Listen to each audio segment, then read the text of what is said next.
Hello and welcome to the United Stand. It is the Manchester United versus Huddersfield team news watch-along. Team news about to come in about 3 minutes' time. And there has been rumours this morning that there will be big shocks. In light of the preview I did last night, talking about this, or yesterday morning, saying that for me, Ashley Young comes out for Luke Shaw, Phil Jones comes out for Rojo, and apart from that I really wouldn't change a hell of a lot. I'd like Mata to come into the team. Mata should come into the team for Lingard. But I think Lingard and Rashford might start this game simply because it's the 60th anniversary of the Munich tragedy, and Lingard and Rashford are youth products, and Mourinho loves Lingard and Rashford, and the fans cannot get on the back of that decision if he does drop Martial, as some are saying he will do, because we'd be very disappointed by it. But on this symbolic weekend, Mourinho can use that as a reason to shoehorn Rashford into the team. There's even talk that Pogba might miss out. Interesting indeed.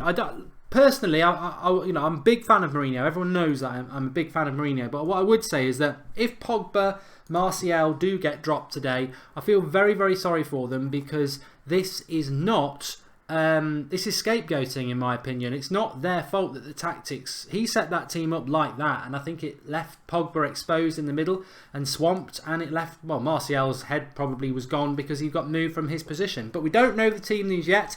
It's about 60 seconds away. I also want to discuss in the next hour before kickoff the ridiculous begging publicly of Fellaini to sign a new contract. Look, we know, Jose, we know you want Fellaini to sign a new contract. We're all going to have to deal with that.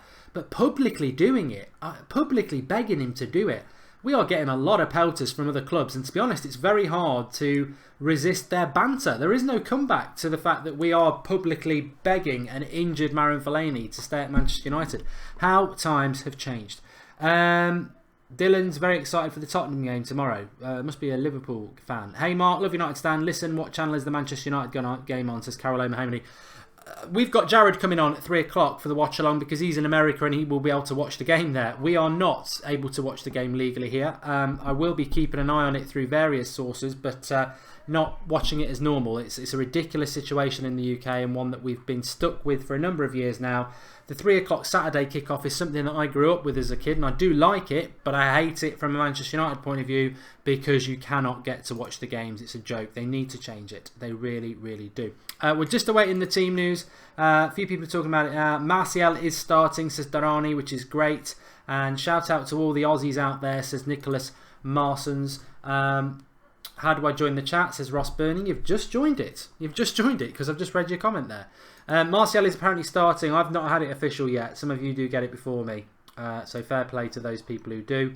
But as soon as I've got it, I'll get it up. And I've got it now for you. So Martial is not starting. Pogba's not starting. Oh my God. Oh, fucking God. I'm really just going to take a second to send a tweet because that team is disgraceful. Bloody joke. What a nightmare of a team. What a disgrace. Pogba and Martial dropped.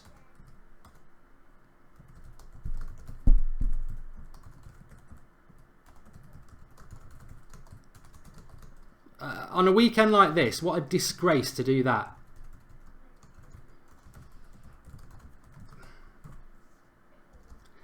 Look, I'm such a big Mourinho fan, as people know, and I'm struggling in my mind here. I don't know what everybody else thinks. I'm struggling in my mind here as a fan of Mourinho to justify what he's done there or find the positive in it. The Pogba one, I can.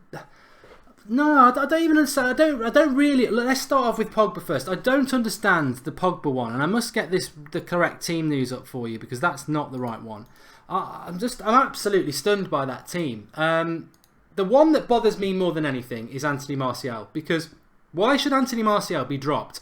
He's our best player this season, and he's dropped effectively because Jose Mourinho screwed him over on Wednesday night and threw him under a bus of not playing him in his position and whacking his confidence.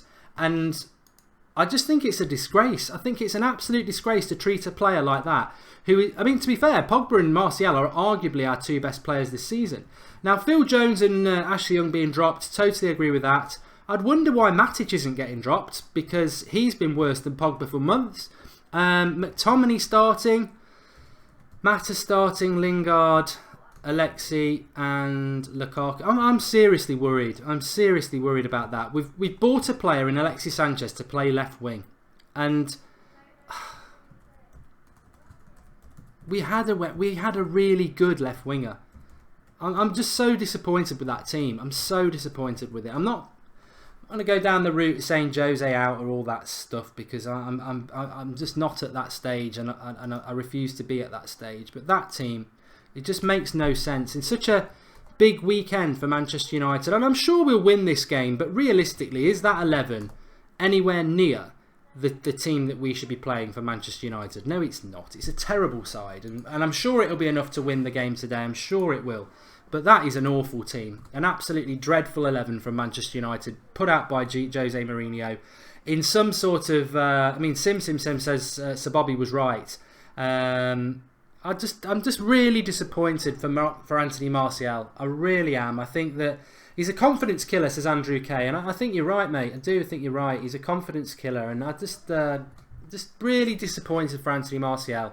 I don't understand why we've gone and signed Alexi Sanchez to play him on the left wing when we had a left winger. I don't get it. I really don't get that at all. And I'm not even ranting, am I? I'm just disappointed. I've backed Mourinho all the time, and I still do back him, but I'm not a blind backer. I don't just do it just because I'm a big Mourinho fan. And today's disappointed me a lot. That team is poor. Martial should not be dropped. Pogba should not be dropped. Pogba's the best player best midfielder in the world. Well, potentially in the world, elect, and you drop him. I don't understand Mourinho's mentality, and if somebody can sort of explain it to me, please do.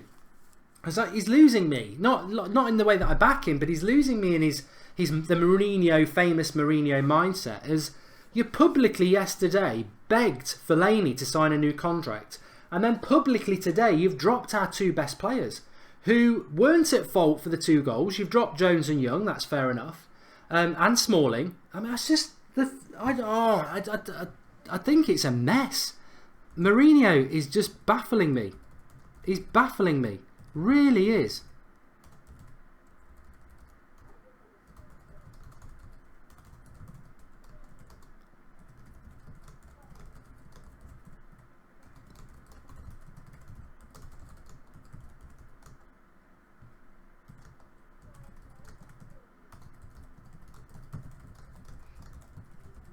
It's really weird. It's really weird. I'm going to have to take some of your comments about this, because I think we will win the game today, and that's the most important thing. I mean, as I said, we've got to be united, and I think that's the reason I'm trying not to be too downhearted about it, because this is the 60th anniversary of the Munich tragedy, and it's very important that as Manchester United fans we are all together. But that side is... I don't know. J-Mad with possibly, I'm not going to say stupid or naive, because that's not what we do on the United stand, but you're very wrong. J-Mad saying they're being rested. We haven't got a game till a week tomorrow. No one's been rested. They've been dropped. Let's not make excuses, because I would happily make an excuse for Mourinho. Everyone knows I would, but let's not talk about players being dropped. We haven't got a football match till a week tomorrow. Being rested. They're not being rested. They're being dropped, and I'm depressed. I'm really depressed now about the Anthony Martial situation, because he was our best player this season. Alexi Sanchez was a fantastic signing, and I think he will be. I think he will be a fantastic signing, and maybe he's going to be a fantastic left winger. But we already had one. We're not improving ourselves. Alexi Sanchez could score a hat-trick today, and I'd still say Martial could do that. I don't see what the signing of Sanchez on the left wing does to improve Manchester United. We already had a bloody good left winger. Sanchez should have been coming in at number 10 or on the right wing. Martial gets dropped and Lingard survives. Lukaku survives. Matic survives. Where's the fairness in that? Where's the fairness in that? And Pogba. I think with Pogba, I'm trying my best here. I think with Pogba, I can sort of see it as a bit of a kick up the backside, but Martial's had too many of these kick up the backsides. It's not fair. He's already had it all last season. You know, 1 minute of a bad performance, you're out, get out. And we've seen that so many times. The back four for United is pretty strong. Let me put it up for you. The back four United is pretty strong, to be fair. I don't really have a huge issue with that. Smalling survived. I thought he'd been dropped, so that's good. So De Gea, Valencia, Smalling, Rojo, Shaw. Back four is fine. Probably should have been the back four for Spurs. Matic, McTominay, Mata, Lingard, Alexi, Lukaku. I still think it'll win. I still think it's got enough in there. I think these sort of games, Jesse Lingard will love this sort of a game. Sanchez should do. Mata's very reliable. McTominay needs to step up to the plate, doesn't he? I mean, I'm not even going to talk about him. I don't think he's good enough. But Karen Bansai says Martial one's unfair. Pogba probably deserves it. Yeah, maybe. Nicholas Anderson, you follow the manager's instructions. I don't care who you are. If you're playing out of position, do what the manager says. I don't agree with them being dropped, but one big trait of Mourinho is not being walked over. Well, good comment, Nicholas. Thanks for the contribution. But what I would say is, why does Lukaku continue to get picked every week? Why does Lingard get picked every week? Why does Matic get picked every week? Why does Fellaini get away with it every week? I think certain players are victims of a strong manager, and I think some people are excluded from that. Toby Agudu says Jose got Sanchez to replace Martial when we have got bigger problems in the squad. I'm fuming with Jose, actually fuming. Thanks for that contribution, Toby. And Jason Garbett says disgusted. Jose should have put his arm around Pogba and said you had a poor game.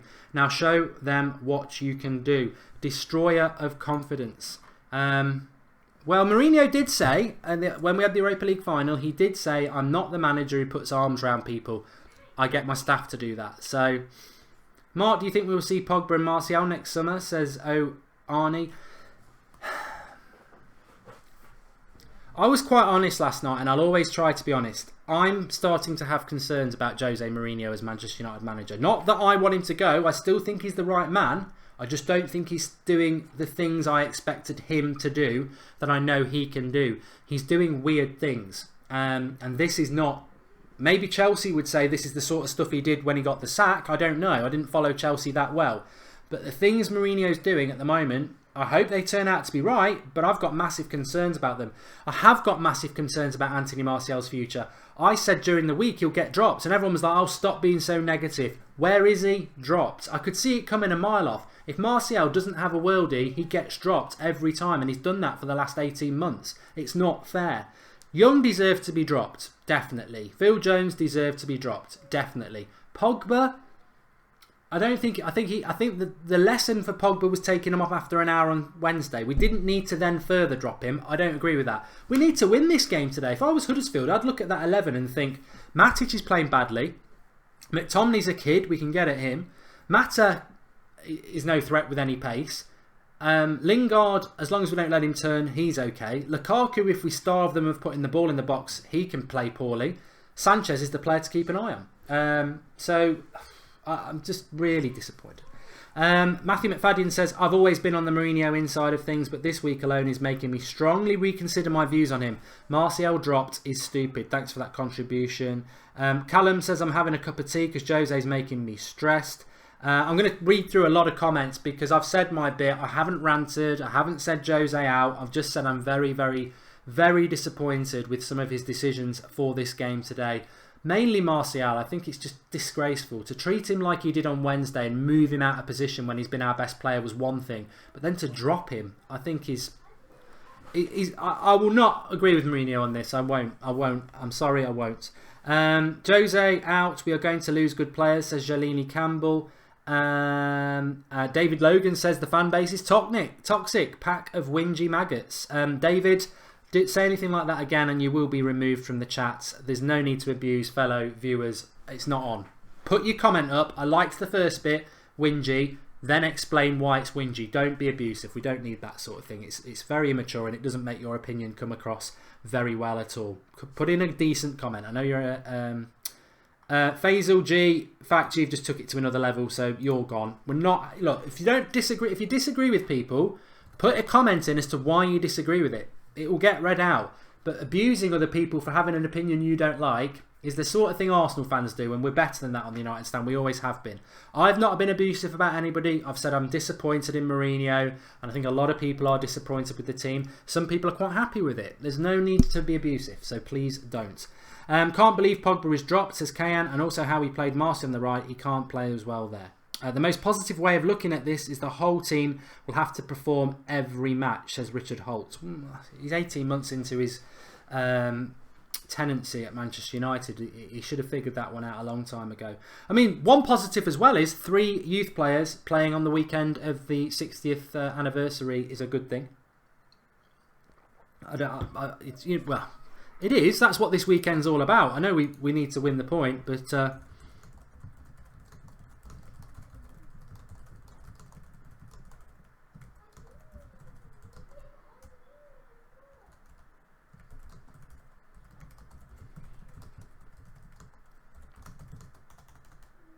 Sorry, I was going to type something.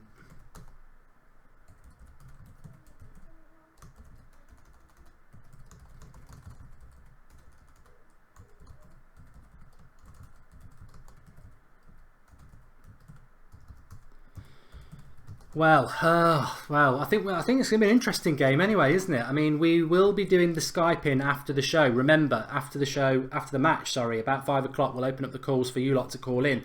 You know what? I'll be totally honest with you. I don't think many United stand viewers are hypocrites. So if we win 4-0 tonight, I will still say that the treatment of Martial and Pogba isn't fair. We've got to win today. We need to win today. And I think we will do. But I do think Mourinho's taken a really big risk. The thing about Mourinho is, and I'm going to write this down, whatever happens with the results, it's the stubbornness Jose Mourinho FC that concerns me. I mean, I'm a big fan of Mourinho, I'm a big fan of Zlatan, but I said it about Zlatan last season. I don't like the way Zlatan was taking every free kick. It was turning into the Zlatan show. And Manchester United are bigger than any manager and any player. Sir Alex Ferguson was brilliant at overemphasising that. Mourinho today, for me, has done something that's just very... And he did it on Wednesday night, taking Pogba after an hour. Pogba is one of the best midfielders in the world. Not playing him makes us weaker. And I think that sort of stubbornness is Mourinho sort of saying, I'm the boss, which is great. But I think it could have been handled better. You've had 3 days. You took him off for half an hour on Wednesday. You've had 3 days to sort this out. Get him in a room, say that's not acceptable. We're at home against Huddersfield. That's a comfortable game for you to go and express yourself and show me what you're about. To continually drop him just seems very, very naive to me. Manchester City apparently drawing 1-1. There are games this afternoon that we'll keep an eye on. 84 minutes. They'll score late on. Don't worry about that. There are some interesting games coming up this afternoon. No, they're not. I thought Chelsea were playing. They're not. So Spurs tomorrow as well. So Arsenal, Everton tonight. Yeah. Disappointed. I'm disappointed. What's Jose been smoking, says Arca. We are bigger than any Ibra or Pogba, says Tubes. You're right. Mourinho needs to get dropped too. He's too much into himself and forgetting the bigger picture, which is his job. That's why he gets sacked all the time, says Kev Mueller. I just read a comment there. It's interesting how Mourinho has just been handed a new contract and has just gone out absolutely weird. And stubborn and up his own arse. Sandeep, maybe Jose feels McTominay needs experience and can only give it against perceived weaker opposition. Is that Sandeep? Well, it's an interesting one, Sandeep, because I said this before the Spurs game. Actually, if we win today and we'd beaten Spurs, we'd more or less have top 4 sewn up and Champions League football. And then in April time, in some of the league games, when we've got the Champions League and the FA Cup to focus on, he could have given McTominay a few games. But playing him in a game that we need to win is a bit weird. I'm sick of Man United fans. It seems they are very sceptical, flip-flopping, criticise after the game, and you can see how this new squad play stop blind hating, says Degree Fuser. I don't really understand what your comment is, but I think that you feel that fans are a bit negative. Hopefully City loses points today, says Levan. Jose has already lost the dressing room, says Andrew Ellis. Well, all I've got to say about Andrew Ellis is that from the minute Mourinho came, he didn't want him. So, you know, if you're a United stand regular, you'll know who Andrew Ellis is. If you're new, he has never wanted Mourinho at this club. And whether you disagree with that like I do, or you're starting to think that way, or you do agree with him. He's a bit of a legend on the live comments because he's never wanted Mourinho and he's always been very consistent about that. So he's probably the most famous anti-Mourinho person I know, and who's a United fan. Do you think we can win the FA Cups as Skateboarder Maniac? I think Manchester United can win the Champions League if the team is right. But as I said, this team's out. Martial's dropped. Pogba's dropped. And McTominay starting. I'm stunned by this team today. Absolutely stunned and shocked. I still think we'll win. I didn't think Mourinho could stun me any more today than he did yesterday when he publicly said that he's begging for Fellaini to sign a new contract, even though he's injured. He said, sign it while you're injured. Who are you, Jose? I mean, why would Manchester... What if his knee is really messed up and you're going to give him a contract? I mean, are you a total fool? I mean, why? This is somebody who's refused to sign a contract for the last year. He's now injured himself and you're saying... sign the contract. The club should be saying, up yours, get lost. It's your own fault. You've played the game. You've been a contract rebel. Now you're injured. Go and find another club. But we're not. We're begging him. So I was stunned by that statement. But I've always said Fellaini will get a new contract. But today, I don't get it. I don't get what he's doing. I think it is a positive that you've got McTominay, Rashford and Lingard involved. I knew Lingard would start today.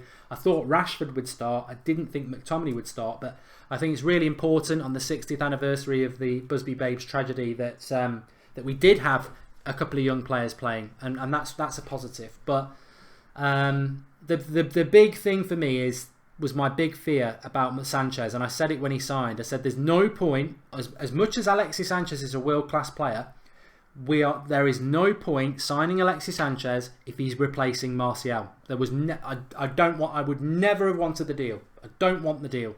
I don't want it. Send him back to Arsenal. I don't care.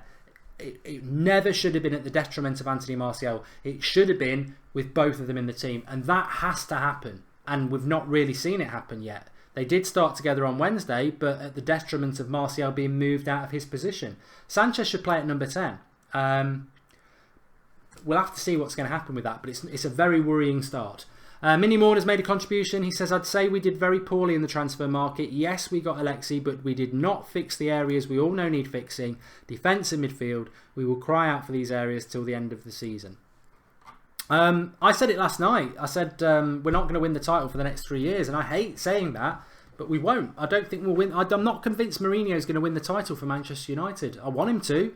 I'm desperate for him to do it. I want it to happen more than anything. It's been so long since we've won a title. But we did put a poll on the Twitter on the United Stand, at United Stand MEFC yesterday, and we had about 10,000 people voted. Will Mourinho win a Premier League at Manchester United? And 72% of people said yes, he will. So that's positive. I'm unfortunately in the 38%. I'm not convinced he's going to win the title. Not because he's a failure or he's not the right man. I think he is the right man. But I look at what teams like Man City are doing, and I think Chelsea will come again when they get rid of Conte.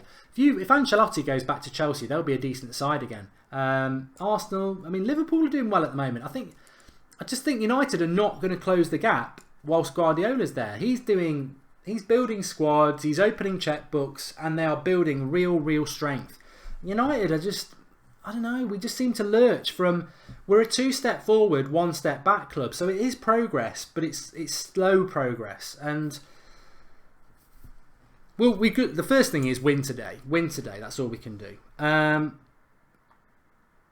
Score prediction today, says Mr. YouTube. I'm going to go with United to win 3-0. Despite the really weird team selections, I do think we will win 3-0, because I think Huddersfield game plan all week would have been not to come here and express themselves, to keep it tight. And I remember that Huddersfield game in October at their place, and even though we were awful and we lost 2-1, we still should have got something out of that game. I don't think Huddersfield are a very good team, and I think we will have more than enough to beat them today.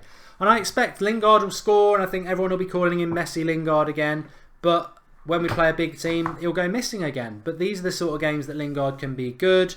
It's an opportunity for everybody who's come in. I think I think the one thing I would say about United that I'm pleased about tonight is that this afternoon, is that the back four is strong, and if you've got a strong base, that can be really important.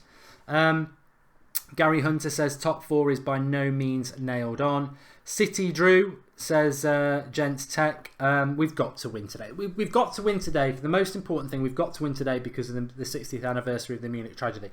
That's a given. We've got to win today. We've got to win today because we need to respond from a bad result on Wednesday. We've got to win today because, like Gary says, the top four is not a given. So, yeah, we've got to win today. And I think we will win. Robert Edwards says we'll lose 2-1. City played Burnley. We went to Burnley and won a couple of weeks ago. Remember Anthony Martial? Yeah, I do as well.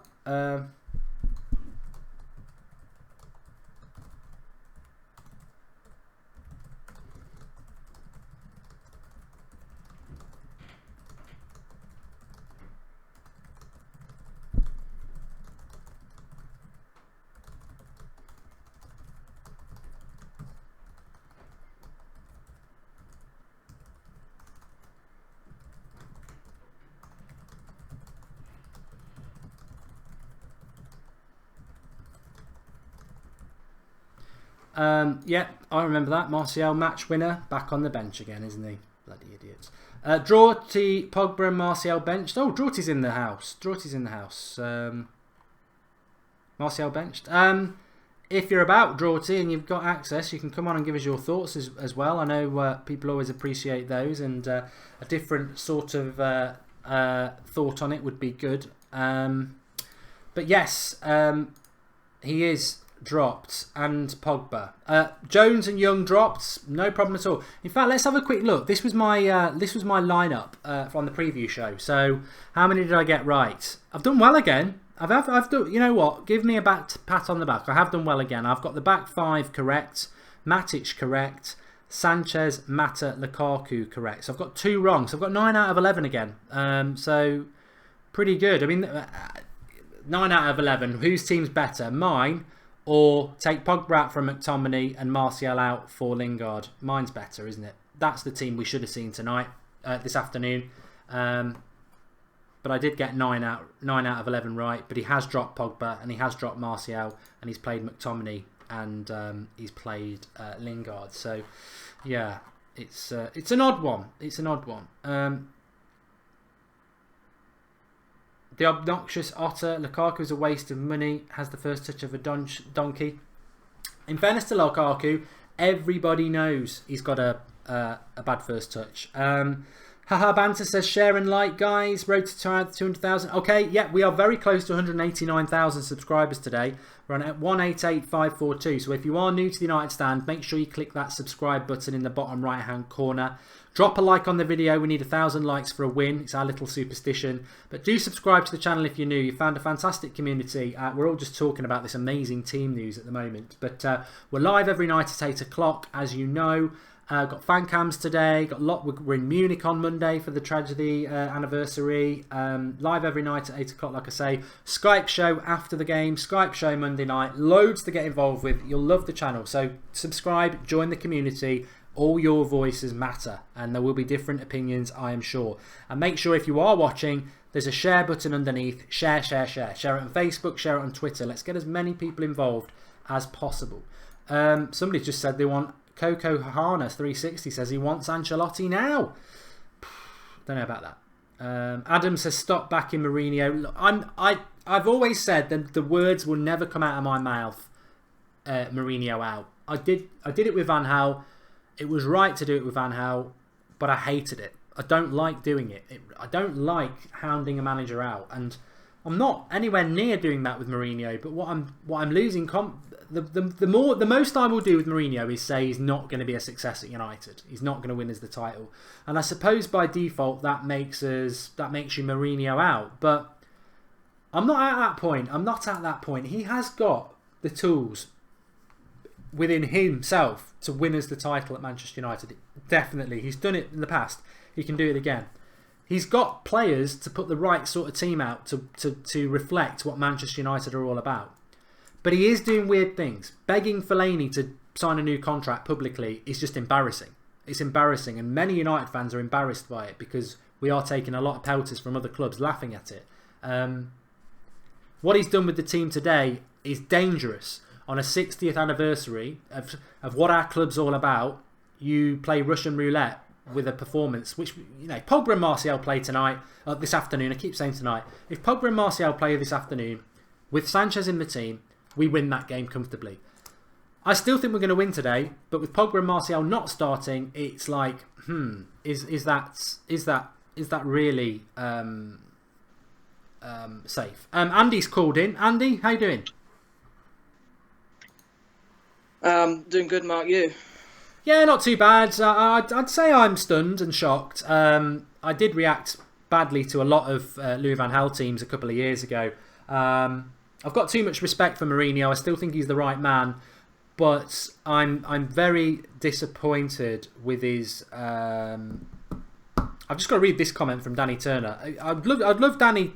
I'd love it if you could give me some clarity on how I changed my mind, like I changed my underwear, because I think I've been very, very consistent.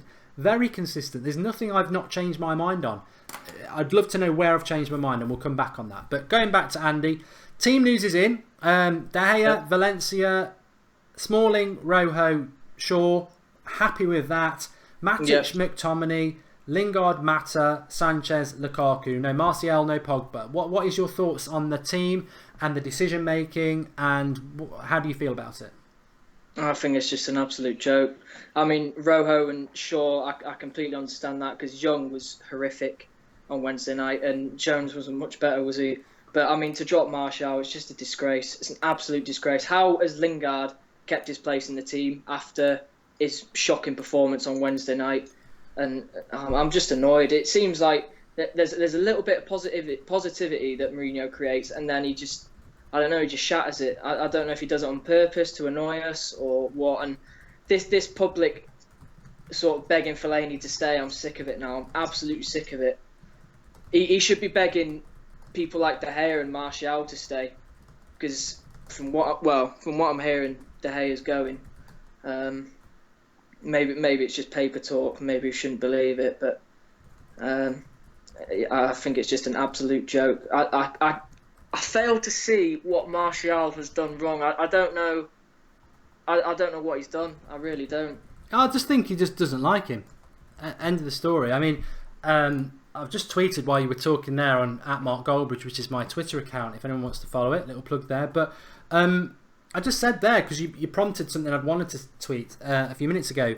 Lingard, Lukaku and Matic, last 3 league games. I know Lingard scored a good goal against Yeovil. Last 3 league games, dreadful, all 3 of them. They all start for a 4th league game in a row. Martial has a bad half, second half against Spurs, dropped. Pogba has a bad 60 minutes, dropped. I just don't. There was a great comment before about this is the sort of manager we need, someone who's ruthless. Yeah, but he's ruthless with some players, and then he gives free meal tickets to others. Like, we already know he will never drop Lukaku. He's never going to drop Lukaku. And the brilliant thing is, we had DT on the show the other week. The majority of games that Sanchez played for Arsenal was a number 9 up front. He could play Sanchez up front today and drop Lukaku and put Martial on the left. But we don't. My favourite player, and I've said this for the last 3 years, my favourite player at Manchester United is Anthony Martial. And his treatment over the last 18 months is...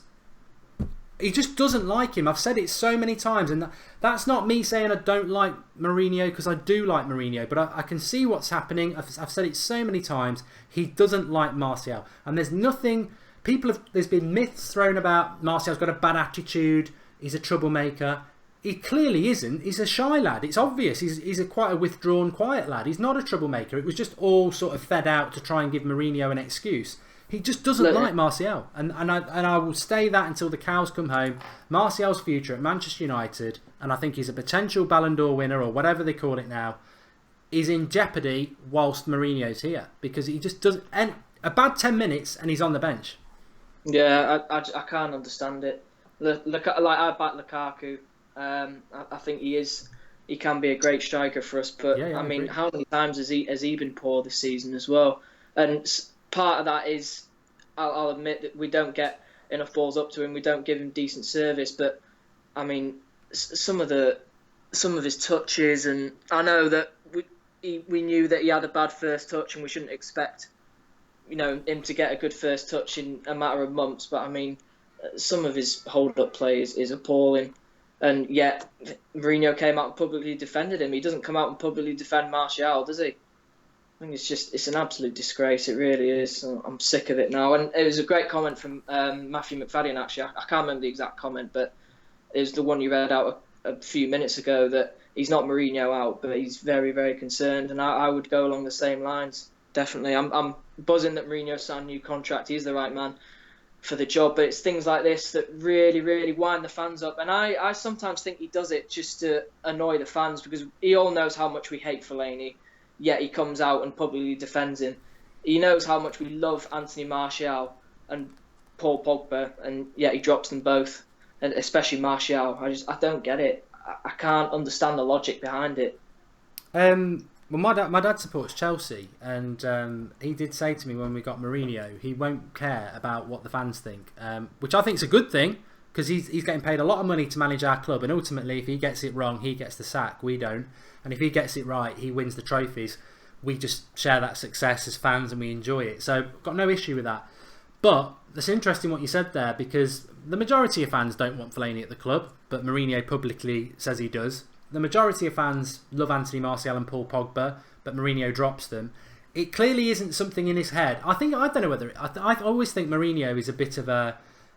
He's a very interesting topic if you do like psychology and things like that. He's a very complex genius, but a personality, quite an odd one. I think he'd be an odd one to go out to be friends with. And I think it's a power thing. I think you've got to have that belief that you are the best, and he's definitely been the best. And I know better than anybody else, and maybe that's what drives him and spurs him on, and maybe there's something in that. It's like, I don't care what the fans think about Martial and Pogba. I'm in charge, I'm dropping them, and I don't care if all the fans think Fellaini's rubbish. I'll prove them wrong that he isn't, and I'll be right about it. And there's a thin line between being a brilliant leader and being, someone like Hitler, isn't there? Where you're a leader, but you're just totally wrong and obsessed. And I think Mourinho's a brilliant leader. I really do. But some of his behaviour at the moment is of concern. I'll never be Mourinho out. I won't. I've liked him for too long. I didn't really like him when he wasn't United manager, but there's a thin line between love and hate. And as much as I hated him at Chelsea and everything like that, it's probably because I really thought he knows what he's doing. So I've got a lot of respect for Mourinho as a manager, but I don't agree with everything he does. And today's just another example of it. Do you think we'll win today? To be honest, I'm not that confident. I can see Huddersfield are obviously going to come apart the bus, but I'm really not confident in that team, to be honest. And I just wanted to say as well a little bit about Mourinho saying that the title's over and publicly conceding it. I don't think that's right. We as fans, we all know that I think that the league is over. It's been over since we lost at Old Trafford to City in December. But I mean, to publicly come out as Man United manager, because that will seep down into the squad as well. They'll just think, oh well, we're not going to try anymore then, because the manager's publicly conceded the title to City. And if we beat Spurs on Wednesday and we beat Huddersfield today, we would be 10 points behind Man City. So it's 10 points isn't it's still a lot, but I agree with you that. I think some of his comments yesterday were a bit of concern, to be honest. But I do think we'll win. Yeah, I don't want to say, oh, what will Fergie do? I think we need to cut the umbilical cord to Fergie now. He's a great manager, the greatest manager there's ever been, but he's gone now. But you do think, don't you? Like Fergie would never come out and say something like that. He wouldn't say that the title's over. He might think it himself. But it seeps down into the squad, and it's not good for squad morale, I don't think, either. No, I do think we'll win. I'm going to throw the positivity in there, because I think as we approach game time, nobody wants United to lose. And, we've got the Skype show after the game at 5 o'clock. People can call in for an hour and have their say, and hopefully we'll be talking about a win. But I will still be saying that regardless of whether we win, it's a risk today, and I still don't... The big thing for me... I think we will win this game today. I think the crowd will see us home, and I think there will be a response from the players. I just think it's the wrong players that are playing. But the big thing for me, I just want to drag it back, and I want people in the comments. I'm going to throw this out, and Andy's going to answer it, and then you can all. I'll read some of yours as well. Does the Alexis Sanchez signing make sense if he's playing on the left-hand side? Because I've read some people saying, well, Sanchez is better than Martial, so if Martial's on the bench, tough. But my sort of throwback to that was, yeah, okay, Sanchez might be better than Martial as a left winger. I don't think he will be in 3 years' time, but he might be now. But if I was a manager of Manchester United or any football team, and my best player's playing on the left wing, I wouldn't use January to go and buy another left winger. I'd be looking at improving the weaker areas. It makes no sense. If you manage a team and you've got a really good left winger, why go and buy another one to replace your best player? It's like, that doesn't improve us. Go and improve the number 10, the right winger, the attacking midfielder. What are your thoughts about this Sanchez on the left wing thing? I completely agree with you. There is no point in signing Sanchez if we're going to play him as a left winger, because that is Martial's position.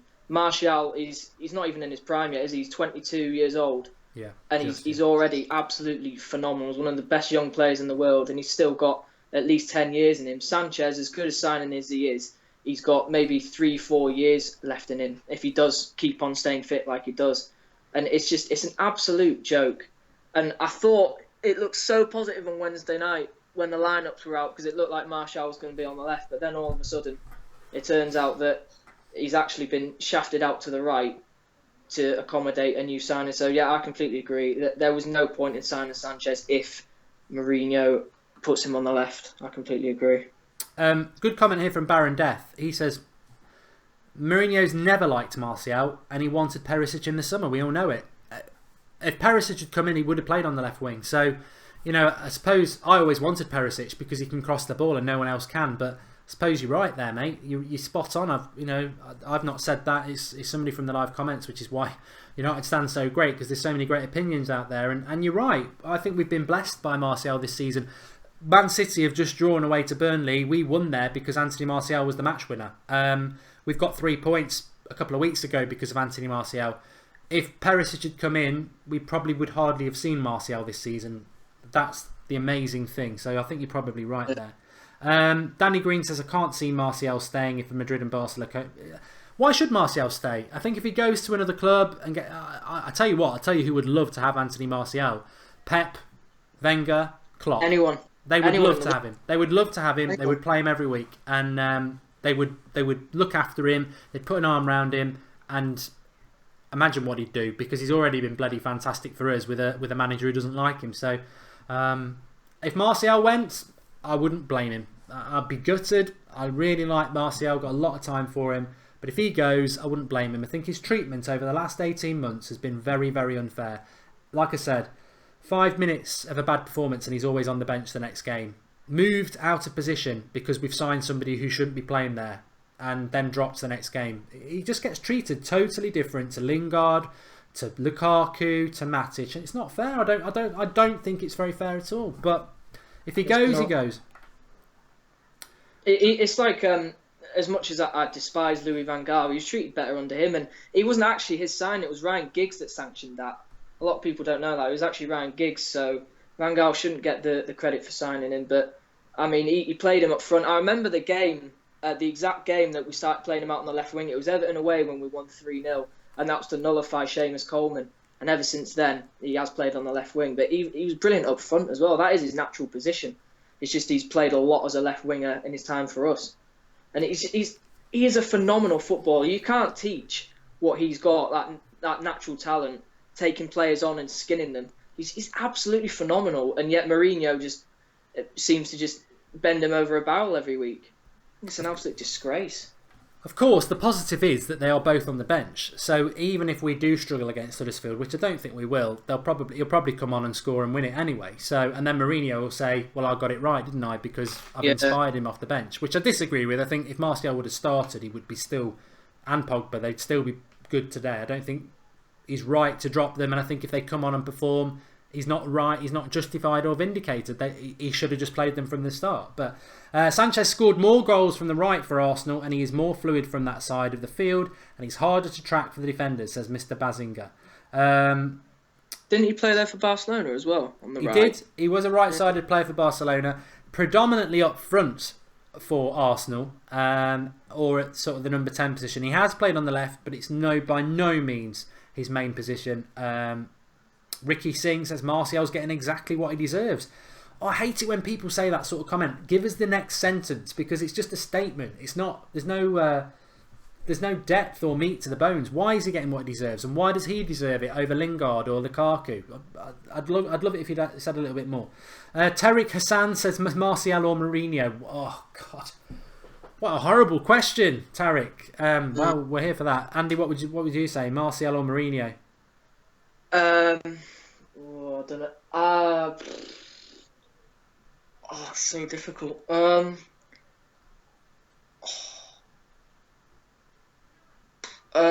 would probably go. I'd go Martial. I would. I'd keep Martial, definitely. Well, we'll throw it to the live comments. I think it's a bloody horrible question to ask, but that means it's a very good one. That is a good question. My thought is to say Martial goes and Mourinho stays, to be honest, but it's not close. It's not close because you just don't know who's going to come in. You know, you keep Martial, but then you end up with Tony Pulis, or we're not going to get him, but you end up with You end up with Gary Neville or the class of '92, which I think would be the worst thing ever for this club. I think I still would have to go Mourinho, but I'd hate to leave Martial. But loads of people are saying Martial, like you, Andy, Dinky, Jimmy Chalmers, Bro Got Game, Degree Fezzer, Anonymous. Everybody's saying Martial, bloody hell. Ryan, Hyper Hassan, Tom, Lolkin Sherry. Bloody hell, it's a landslide for Martial. Absolute landslide. I mean, I did see one Mourinho there, so they deserve a shout out. Andrew Ellis, by any chance? Callum Carron, it won't be Andrew Ellis, no. He hasn't even replied yet because he's using every character he can to say Martial on repeat. Minnie Mourner's made a contribution. Thank you, Minnie. He says eventually you'll see it that Alexi is a mistake. He would be the extra spice for any good team. Sadly, we have too many holes that need fixing to warrant that kind of player. We need the squad first. That's interesting. That's an interesting comment, because I said that about Matic. I said Matic is a good signing if your team's already ready. That extra spice, like Minnie Mourner said, because Matic is only going to be here at the top of his game, and some would say he's not been at the top of his game for 3 months, for 2 years, because he's touching 30. So Matic was a good signing if you're adding him to a successful side. He's not a good signing to bring into a team that's probably not going to hit its peak for 2 years, because by the time it hits its peak, you've got to replace Matic. And I suppose that's what he's saying about Sanchez. But I can see Sanchez scoring today. I think Sanchez will have a good game. I don't want any negativity around Sanchez. It's not his fault. I still think he's a great signing. I just think we are sort of putting a bit of shade on Sanchez, because we're like, yeah, you're a great signing, but you're a newbie. You know, our loyalty's to somebody who's actually been here a couple of years and has been brilliant. Yeah, completely agree. Martial's our boy, isn't he? He's fantastic. Nicholas P says, back Jose. He's in the dressing room. We are not. He's the master of provoking a reaction and building character. I think that's a really good comment, and it might be applicable to Pogba, but it's not applicable to Martial, because Martial's had this for 18 months. It's happening all the time. It's not the kick up the backside. He doesn't need the kick up the backside. He's been brilliant this year, but it happens all the time. Half a bad game and he's on the bench the next game. You can predict it, and it's always Martial. It always is. So I don't think that is the issue at all. Why can't Angel Gomez make the bench, says Grant Fisher? Fair point. That's interesting. That's a good point. Darani says, if I ever meet Anthony Martial, I'll hug him, kiss him and ask him to stay forever, and probably would cry by hugging him. Matic is not a good signing in the midfield too, with Pogba, who isn't a player for that system either, says Andrew K. And I hear Pogba and Jose had beef, so Pogba or Jose, one stays, one goes, says Albert W. I think Mourinho, with his new contract, is going to outlive those sort of players, whether that's the right thing or the wrong thing. I think if I was Paul Pogba, what I would say is, before we just turn our attention to the game a little bit, if you're Paul Pogba, you are the biggest signing in the club, the icon of the club, and you've been humiliated twice now, after an hour in a big game at Wembley and then dropped on a big weekend for the club. if you pull Pogba, it's interesting because he's big mates with Lukaku. I would, in my head, he probably won't say it, I would be thinking, why am I being treated like this? But some players who are lesser than me in the eyes of the fans are playing every week, but not doing the business. And we all know footballers have big egos, so it could be a fracture in the relationship. Yeah, I don't understand as well because I was just thinking about it there. Mourinho signed Pogba as well, and because you could just say, oh yeah, well it's only because Lukaku's Jose signed him, but he signed Pogba as well. So I don't understand it. It's so frustrating because when he turns up, he's one of the best midfielders in the world. There is no midfielder like Pogba in the world. Because I know you say that we do need a replacement for when Pogba is either injured, like we saw in October for 2 months, or he isn't in the best of form. But there's just no one in world football like him, is there? He's unique. He can shoot, he can dribble, he can pass, he's physical, and he's technically gifted. I can't think of anyone in world football who's like him. Scott McTominay? Well, yeah, true. On the game, though, Huddersfield beat us in October 2-1. The Lindelof horror show. I was on about it a few minutes ago that despite us playing terribly in that game, we still should have won it. Sebastian United says, is Lukaku holding us back? I think until we start putting decent quality in the box, it's hard to criticise Lukaku in relation to scoring. I think he needs to hold up the ball better, though. But Huddersfield, any concern about Huddersfield today? No, not in an attacking sense. They're just going to come and sit and park the bus, aren't they? It's up to us to break them down. I think they're playing. Is it that? I can't even pronounce his name. Dipwatra up front or something like that. The guy that scored against us, but he's got no pace. So I think we're just going to be playing on the halfway line. But I think it is going to be a frustrating afternoon again because they're just going to sit back. We sometimes do struggle breaking teams down who just park the bus against us. So that's why I'm a little bit concerned. I think the back four is good though, and I think the back four might be the platform to win us this game because we only need one goal to win it, and Valencia was one of the shining lights, probably one of the only ones against Spurs. I think Luke Shaw will love it, getting forward.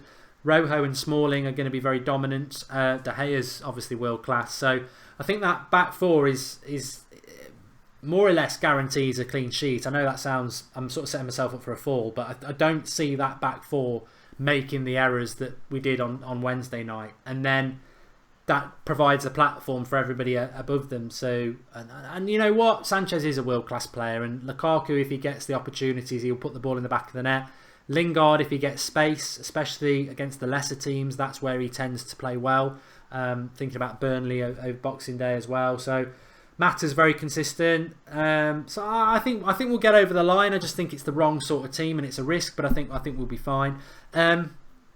Julien says the biggest problem is that he said we will get only 3 signings this year, and it seems he's used 1 to replace Martial. I love Martial. Again, yeah, I think Sanchez is a great signing, but if the signing is just to replace a player that we've already got, it does seem a bit odd. But let's get the game done and let's see how it goes. What's your score prediction, Andy? To be honest, I'm going to annoy a lot of people. I'm going to go 0-0. I think it is just going to be one of those games. I'm really sorry.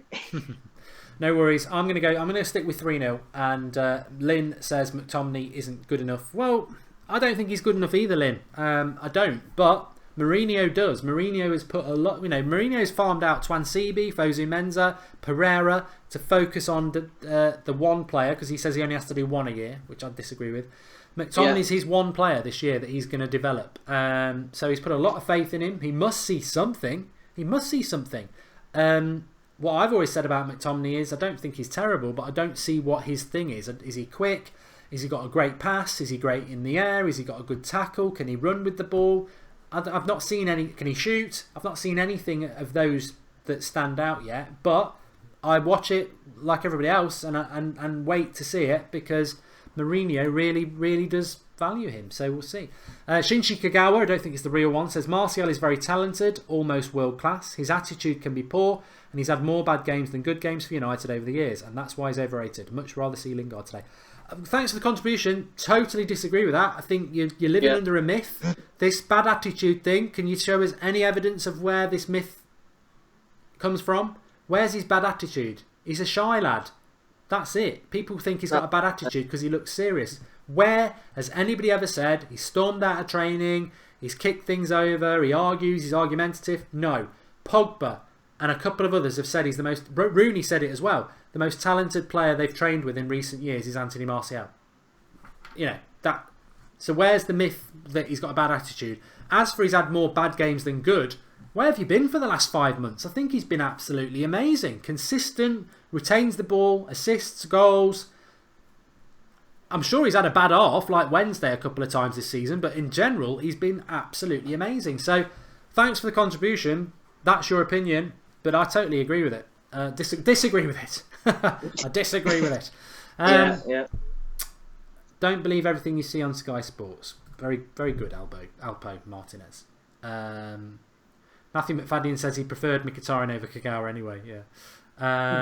CR719 says that he agrees that he's overrated. Do you think Martial's overrated? Raw Hoops has just come out and said he's lazy. He does get these myths thrown at him, doesn't he? No, he scored, I think it was 17 goals in his first season with us, which is phenomenal for a teenager to come over from France and do that. Last season, he was a bit inconsistent, but I think that was partly due to Mourinho's distrust in him, really. And this season, he's had his best season for us. I think it's been even better than his first season with us, and he hasn't even finished it yet. So I don't see where people get this sort of myth that he's inconsistent, or I think he's one of the most consistent players at our club, along with De Gea. Well, there's a lot of people in the live comments saying he's lazy, he doesn't work hard. I've seen him countless times this season in our own box, tracking back and making last-ditch tackles as well. So I don't know. I suppose it's the well done on whoever, whether it's coming from the club or Mourinho's camp. Well done to the people who feed this sort of negative press about Martial out there, because it obviously is in a few fans' psyche. But I think he works tremendously hard to get back. I've seen him in our box a few times this season working back. So, yes. Manchester United says, Mark, if you aren't sure about Mourinho and his attitude, what manager would you like to see replace him in a year or two? I think Thomas Tuchel would be a good replacement. You know what? It's not even in my mind. It's not even in my mind as to who I would replace Mourinho with, because I'm not even thinking about that. So, I can genuinely, honestly answer that question and say I haven't got a clue, although I would always say none of the class of 92. I like the idea, I like the fantasy, but I've seen nothing that suggests any of them are anywhere near talented enough to be Manchester United manager. What about you, Andy? Is there anyone, if Mourinho walked tomorrow, I suppose Ancelotti obviously, but if Mourinho walked or for some reason got sacked tomorrow, who would you be looking at? Pochettino, a lot of people are saying. Yeah, Pochettino would be good. I'm like you. I haven't thought about Mourinho leaving since he came out with those PSG comments. That seems like a long time ago, doesn't it? Yeah. And I said at the time, I think Pochettino and Simeone. I can understand why people wouldn't want Simeone, because he is he's a very defensive coach. But to me, I think part of that is because he sort of has to be, because he's in a league that's dominated by Barcelona and Real Madrid. He's very, very limited in terms of what he can spend at Atletico Madrid. They're not big spenders, are they? And he's been very unlucky not to win a Champions League in the last 5 years. So, for me, it would be Simeone or Pochettino. But Pochettino, he hasn't won anything at Spurs, has he? No. He's done great with the youth, and he's built a brilliant team at Tottenham, but they haven't won anything yet. They haven't even won like a League Cup or an FA Cup. So you can't even say he's won that. So...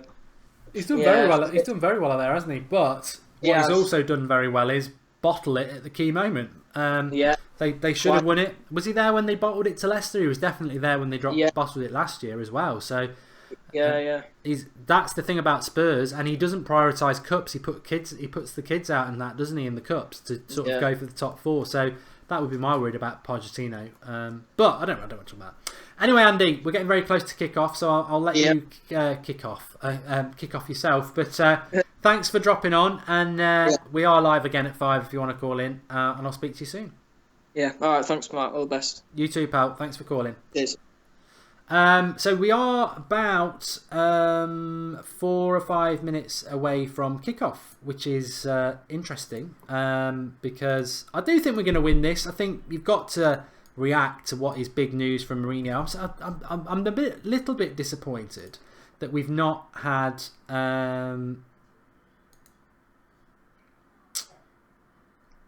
any quotes from Mourinho. I'm just going to have a little look and see if we can find any, because he does sometimes talk before the game, and I'm just seeing. Okay. BBC asked Mourinho why Pogba's been dropped. Here's his reply. I play Scott McTominay. He arrived here aged 9 years old and spent many years in the academy. He's been waiting for an opportunity, which I give him now. And again, today is another one.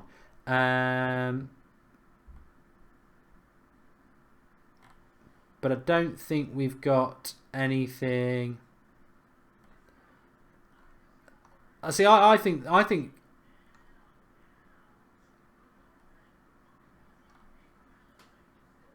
there's nothing about Martial. Nothing around. I mean, there's a lot of people saying massive overreaction from Mourinho to drop Pogba and Martial, undeserved for both.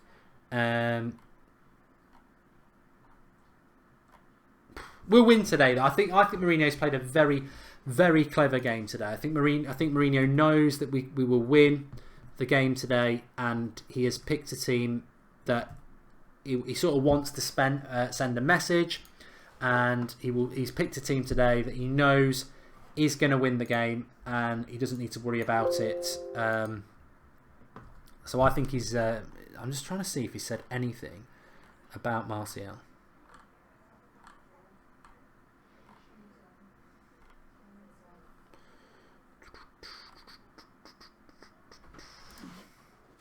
Don't know.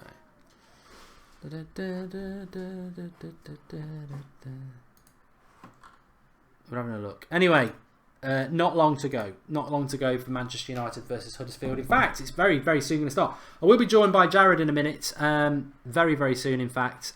He is over in America, so he can watch the game, whereas we can't. So he'll be able to keep us up to date. As many of you in Europe and around the world will be able to keep us up to date as well.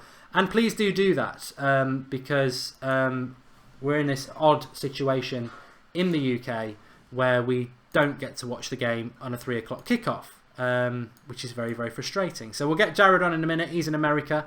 He'll be able to keep us up to date with that. Obviously, I will be monitoring things and the live comments. I've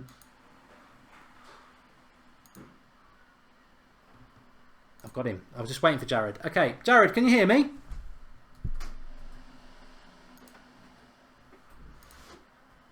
Jared, can you hear me? Oh no, it's all right. I bet you can hear me. Can you hear me? Can you hear me? Yeah, I can hear you. That's fine. Sorry, that was my fault. I was I'd muted you, but I can hear you now. Good. We're very close to kickoff. I mean, you're obviously watching it in America because you can watch it. Let us know when it kicks off because I'll start the timer. But thoughts on the team? Unfortunate. Big risk. Big risk. I think he's trying to send a message, but I don't love it. I don't love it. Unnecessary, a lot of people have said. Ego. But ultimately, I still think we'll beat Huddersfield. Do you? I do. But, you know, it's scary because he does this with people. And we all see how good Martial is. I feel like it's crazy because most people are more depressed about him being benched than Pogba. Yeah. Well, I think it's almost like, I hate the term real fans, but it's almost like the real fans know that, you know, typically the press have got no idea about what United do. They just go for headlines. They don't really know what we do. They don't really know who our best players are. And Pogba's obviously the big sort of name. But just kicked off, by the way, Mark. Okay, let me just start the timer for you. Okay. Keep us up to date with what's going on it anyway, Jared, because whereabouts are you New York or? I'm New York. Yeah. So what do you get it on, CBN or something? CBS or something? Yeah, they give us NBC. NBC. It's pretty cool because we get all the games. I mean, now they started to add fees, but I don't understand how in this game specifically with Munich that they did not allow it to kind of show. It was embarrassing, to be honest. It's a joke. It's this 3 o'clock kickoff thing, and it's very, very frustrating for people. You know, at the end of the day, Manchester United fans would happily pay to watch every game, and I would as well. But we have this 3 o'clock thing that doesn't allow us to do it. So, But people in Ireland can do it. I think, one thing I didn't do for everybody, do let us know where you're watching from and whether you do get to get the game. So forget the time you're watching. I always say, where are you watching from and what's the time? Let us know where you're watching from and whether you can watch it. Terrible play by McTominay. Terrible. Turned over the ball. Huddersfield's pushing already. Looks uncomfortable. How do you tell a kid you're replacing Paul Pogba? That's what I don't understand. Like, how can you put that much pressure on, what is he, 18? 19? Yeah.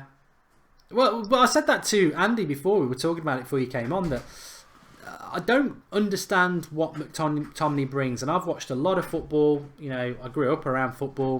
My granddad managed teams, and I used to sit there as a 5-year-old with him on a Friday night with my older uncles, and he'd have the Sabutio pitch out talking tactics and everything like that.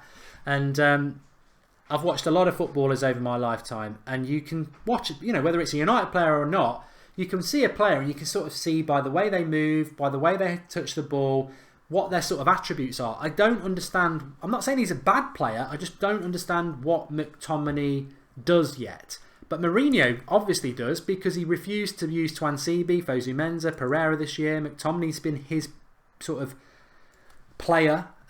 Which I did say at the start of the season, he needs to get a player from the youth that is his player, because Rashford's not his player. That's Van Gaal. Fosu Mensah was Van Gaal's. So, but I still think we're all waiting to see what Twansibi's got. I mean, hopefully he might score a hat-trick tonight, and then we'll go this afternoon, we'll go, whoa, yeah, that's great.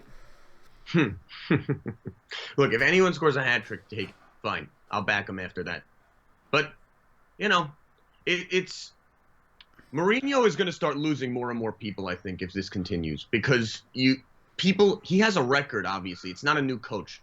And the people that he has sold or not given chances to, the list is embarrassing, if I have to be honest. You look at De Bruyne, Zlatan, Romelu Lukaku, Bonucci, Robin, Mata, Salah, all sold by Mourinho, all not given chances when they were young, all world-class players. So then you ask the question, what's next? Like, who is he missing on our team right now that this could happen to? And we see what's going on.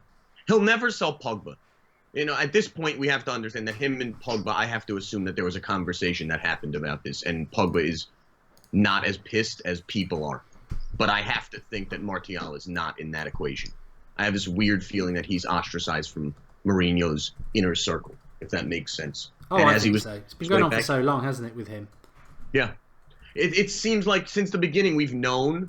The problem is, as fans, we've wanted him to see what we see in Martial, but we know, unfortunately, he doesn't.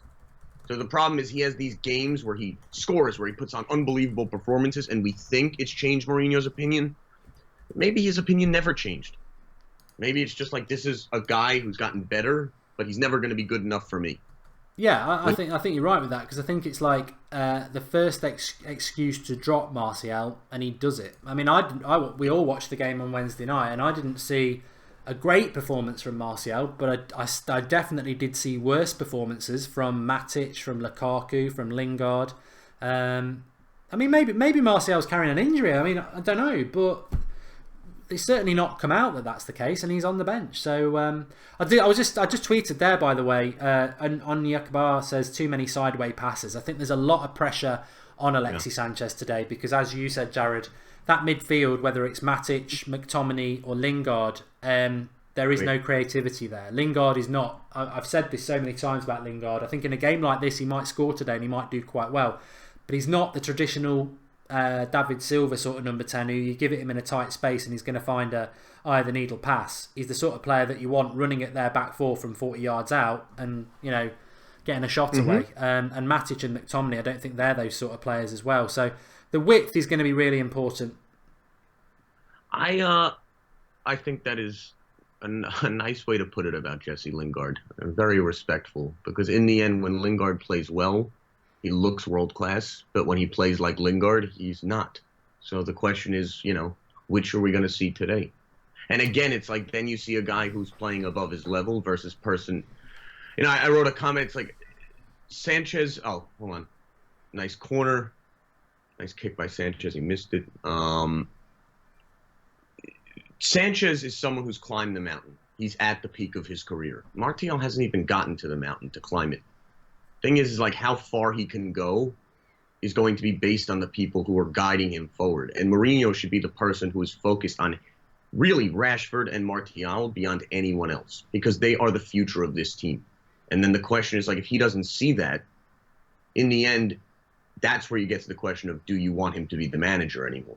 Because is he going to be a guy who in the end will never go away from parking the bus at 70 minutes when he's 1-0 up? I don't know. Because if he can't get away from the way he plays, that's how he's won before.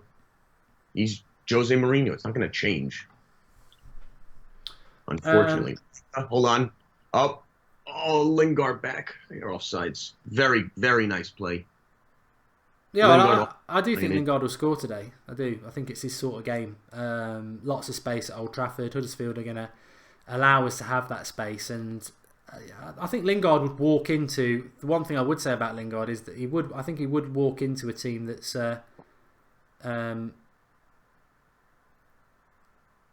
sort of a mid-table team. I thought for a long time he might be a championship side player, but I don't think he's a top 6 player, but I don't think Fellaini is, and that doesn't stop him playing regularly for United. You know what? Lingard would walk into like Arsenal. That's what I said. That's the level of team he would walk into.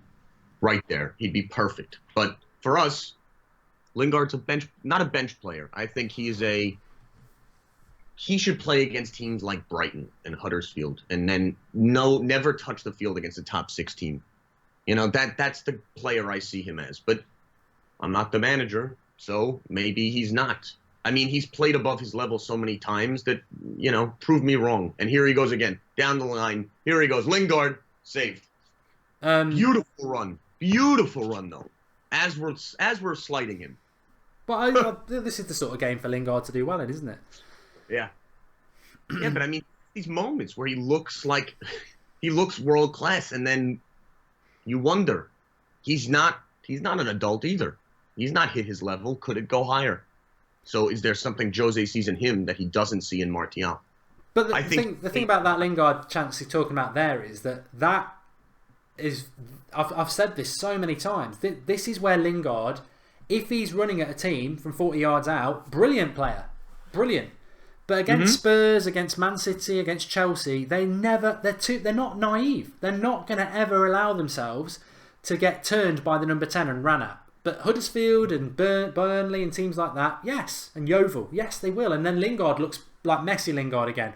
But he won't pick the ball up against Spurs and go past 3 or 4 players because they won't give him the space and they're better quality of players. And I think this is the danger we're having with our United support at the moment, is that they go on about Messi Lingard. When's he done it against a big club? Yeah, he scored against Arsenal, but Pogba laid them on. They were tap-ins. When has he gone at a big club and scored one of these Messi Lingard goals? And I think he's a very, very important player in the squad, and I think in a game like this, brilliant. But I think number 10 has been a problem for a long time, and we need a number 10 to create those chances. I couldn't agree more. And then you see Alex on the ball. He looks unbelievable. You give him space, he's going to be so exciting to watch. But those are the type of people that are not Lingard. You play Alexis every game. Here he goes. Up to the side to Valencia. Almost a corner. Well, we're looking good. Would you say? Good. Yeah, I think we're playing well. I think we're finding space. I think we're keeping them open. I think at this point it looks like we're going to do quite well this half. But, you know, I think God forbid there's an error, that's when we'll shut up shop. But as long as they keep playing like this, they're not going to have problems today.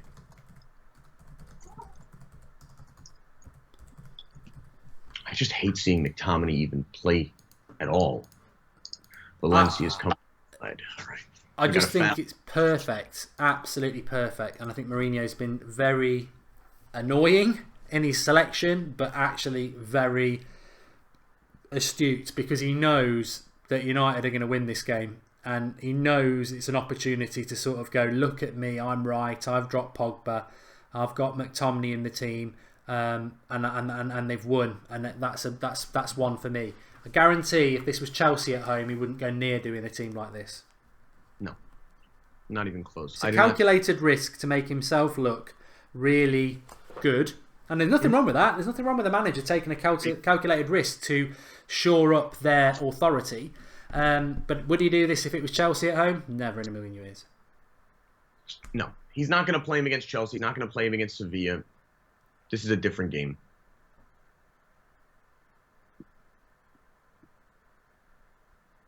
A few people saying Smalling should have been dropped. I disagree. I think Phil Jones, yes.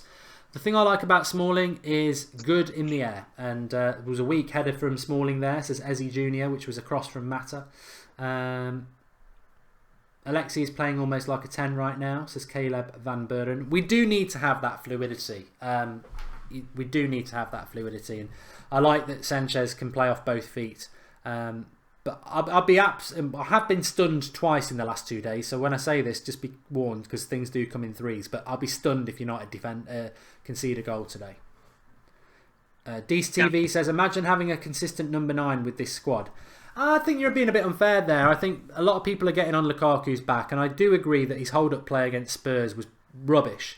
And that could have relieved a lot of pressure on us. And it could also have created more attacks if he just held the ball up a bit. But he's not, Jared, he's not getting opportunities. He's not. How many chances have we created for Lukaku in the last 2 months? He can do it on one hand. He's not getting chances created, and that falls down to the midfield and the attacking midfielders. He's not getting the right service. He's getting service. It's just not the right service. And, you know, he's not the type of striker who's going to take a cross that's not perfect and put it in. So make him a perfect cross and he'll put it in. You know, that's our fault.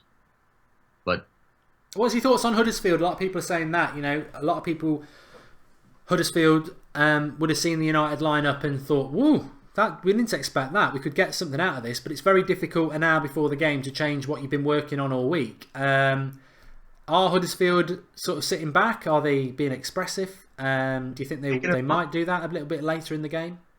It looks like they're looking for chances, and when they see space, they're taking it. I think if I'm Huddersfield and I saw that lineup, I would not be thinking that Man United are taking me seriously.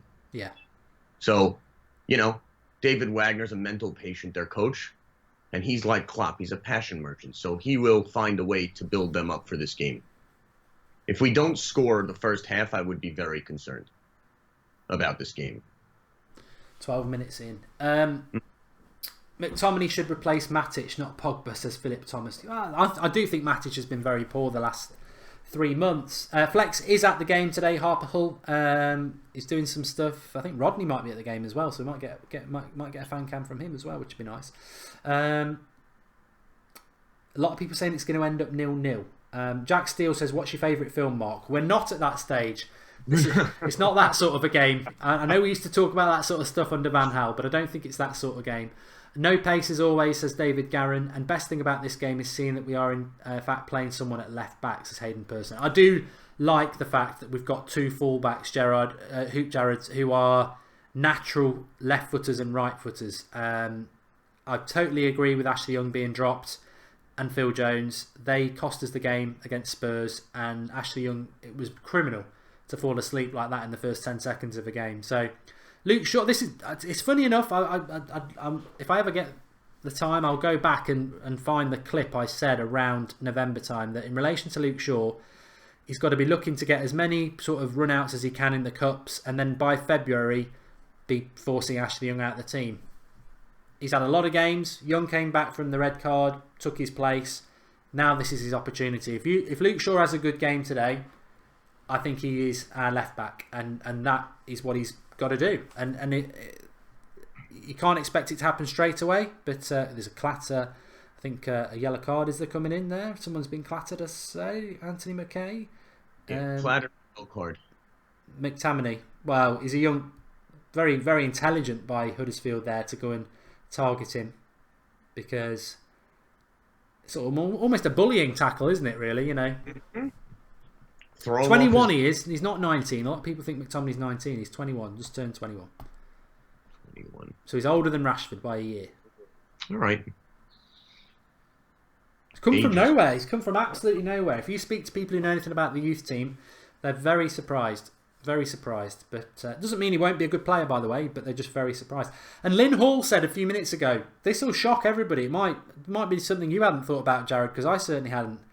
Where's Herrera? Not even on the bench. Huddersfield are in the box, by the way. They're getting a chance. Now Mata clears it. I don't think Herrera is going to be on this team next year. Well, if Fellaini's out injured, which he is, and Herrera still can't get on the bench when Pogba's been dropped, it's not a very good reflection of Herrera, is it? No. I actually think he's going to go to Barcelona. Him and the coach used to play together. They've talked him up, and I don't think that Herrera has shown that he's going to be here longer than this year, even if we all take him. I think that was the problem with Herrera. I think he was Player of the Year last year, and his drop in form this year is ridiculous. And I think he wanted to go to Barcelona in the summer. United said no chance, and his head's gone. Yeah. Yeah, I mean, I think when you get the opportunity to go to Barcelona, either you're going to take it and be allowed to go, or, you don't. And I don't think he knew what he wanted. Now I think he knows what he wants, and I think that's why they extended his contract, right? We've got a year option with him, so yeah. The trouble is what he will do is I bet the situation is this: he's just like, I'm not signing a new contract, so he'll go in the summer, won't he? Because we'll be like, we don't want to do what Arsenal do and let people just go for free. No, not at all. And you know what, Herrera honestly isn't worth that stress. So. Boom! Bit of luck. United haven't scored. I'm just checking the scores. West Brom have scored. Hegassi, I've got him in my fantasy Premier League team, and he's a defender, so that'll be good points for me. We got a couple goals in the other games. Little bit of personal gloating there, but it's 0-0 in this one. It's 0-0 in this one. That is true. Stoke scored. Yeah, I mean, we're playing it at the back. Got Valencia coming up the side. Oh, well. And then he choked him. The Huddersfield player just chokeslammed Valencia, which is nice. Well, that's good. Van La Parra.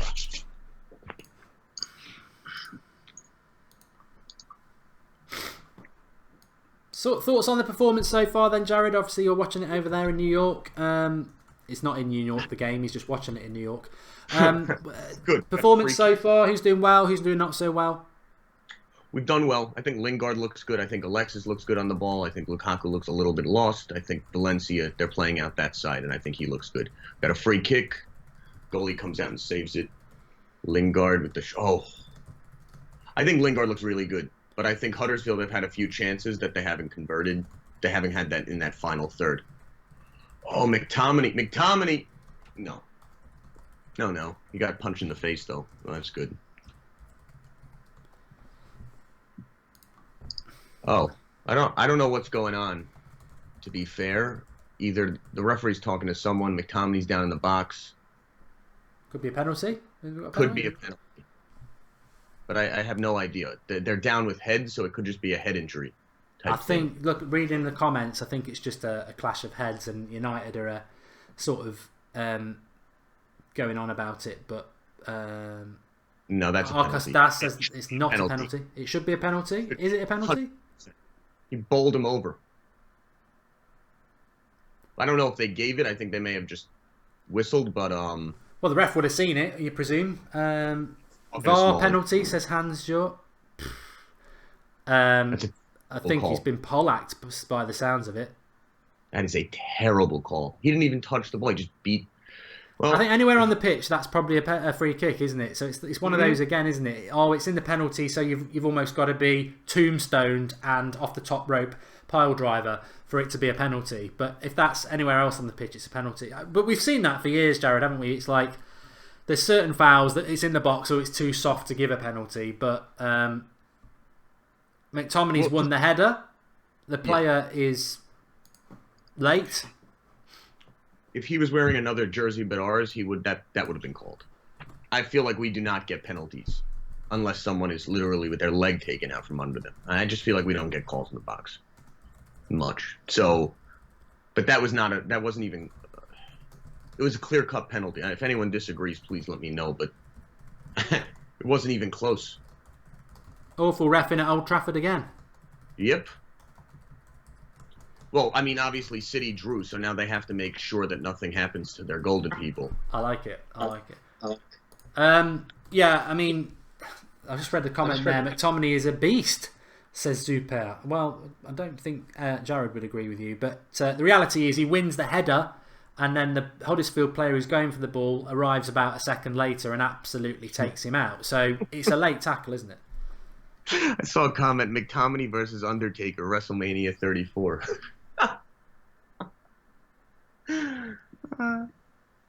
Well, he could have done with that. He could have done with that in this sort of a game. 20 minutes gone. It's around this sort of time that the fans will start to get a little bit restless, and a nice little penalty would change things. Nothing clear cut sort of created. There was that run from Lingard you ran about, Jared, where he 40 yards, typical Lingard sort of run, gets his shot away. That's his thing, isn't it? We're talking about wrestling. That's the Lingard finishing move. 40 yards, running at the back four, skips past a couple of players and gets a shot away.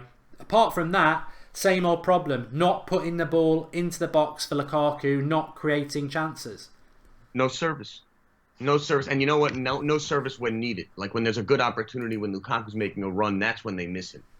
That's the problem. It's like they'll get him service when he's not expecting it or not ready for it. Here we go.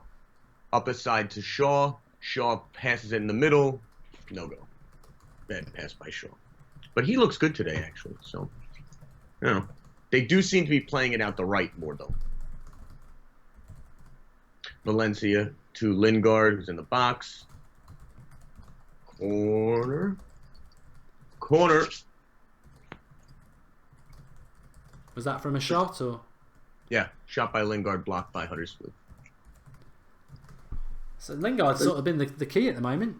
Yeah. Another thing you do see is Alex is very expressive on the field. Yeah, I've not heard you mentioning Sanchez at all in this game. Yeah, he's touched the ball, but he's not. I mean, he's trying to create space, but he doesn't seem to be able to finish it. I mean, I don't know anybody else who's watching it. If you wanted to give us your thoughts on Alexis Sanchez for the first sort of what we got 22 minutes in, not seen or heard a lot about Sanchez so far. Got a yellow card, by the way, on Huddersfield. What, for the penalty? Oh. Oh, right, yeah. In a weird way, I wonder if this is Jose figuring out Sanchez in a game like this, like seeing people that maybe he could play with, he can't play with. I think as a number 7, he's going to be so integral to what we do that you wonder. I wonder if like Jose's not taking this team seriously, and he's just like, I want to see what happens, and if it's 0-0 by the 60th minute, then I'll bring in my people. You wonder if that's what he's thinking too.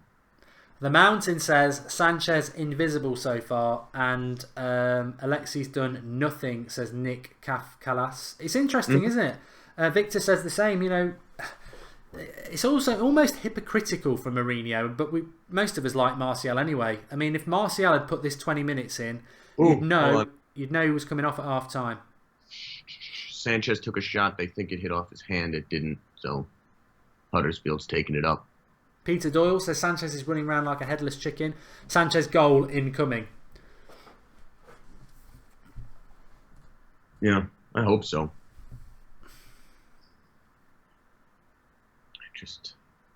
Shaw's taking it up.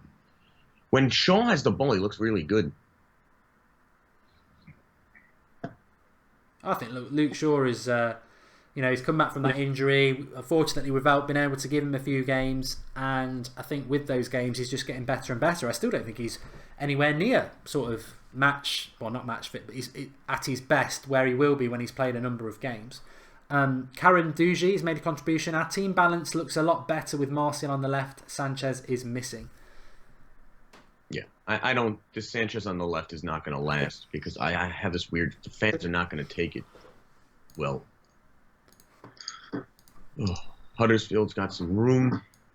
They're taking it up. I don't know who these people are on Huddersfield, but still. Here we go. They're creating space, though. I mean, Huddersfield haven't done a lot in the final third, but in the other parts of the pitch, they're doing well. They're maintaining us. They're keeping us contained. We're not getting enough space. Aside from that one run, we haven't had much space. But we are at 82% possession. So that's an interesting number. Yeah, I mean, the game for those who are watching it or not is that it's exactly as I would have thought. Huddersfield will come to Old Trafford. There'll be...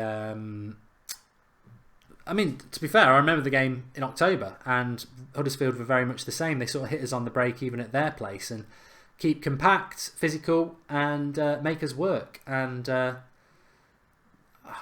think we will break them down at some point, but it's the same old problem with United is that we don't. I mean, Lukaku.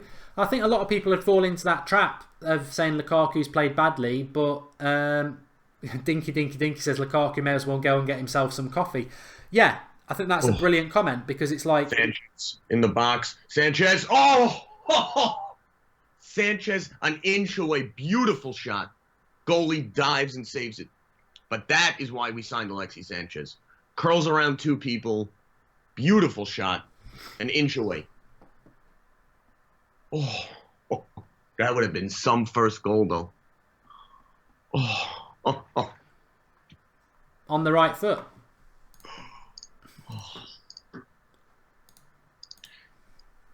I better put a tweet out because I just said he's done nothing. Yeah, but that's why you sign a guy like him, right? Because if he doesn't have to do anything for 45 minutes, 60 minutes, and then one play and he changes the game. We need people who can change a game on one play. Like Anthony Martial. Mm-hmm. We need to find a way for all of those people to play together, too. Yeah, well, I think that the team I would have gone with today would have been Sanchez at 10, Mata on the right, and Martial on the left. But I mean, for all my knocking of McTominay, he's not doing terrible. You know, for a 21-year-old or whatever he is.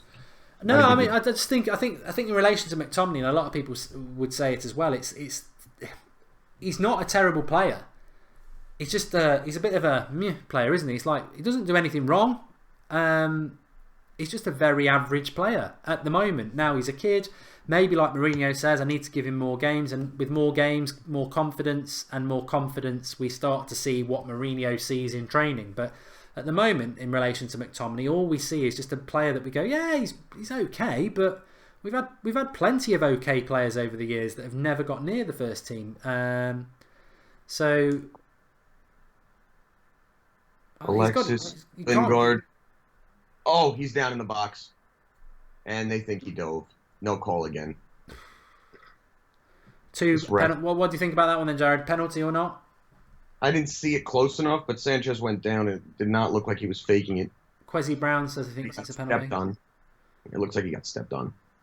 Lingard passed it to him. Beautiful pass. As Sanchez was about to shoot, the guy from behind kicked him.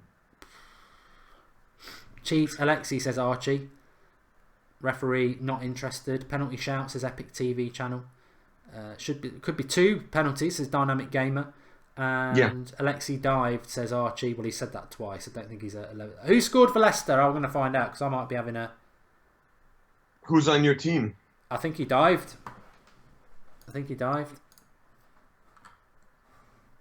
Vardy. Well, Vardy and hold on.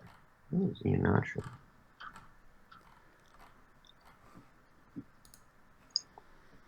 Christian Fuchs with the goal. But Vardy scored the first one. All right, okay, that's all right. All right, Valencia's up.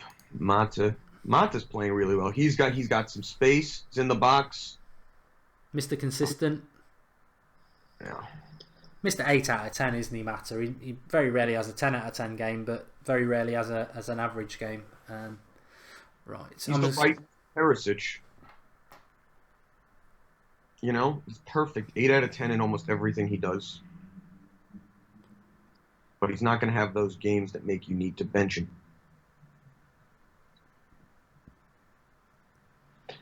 Right, I'm just going to leave you to it for a minute, Jared. I'm just going to go and quickly take a quick break.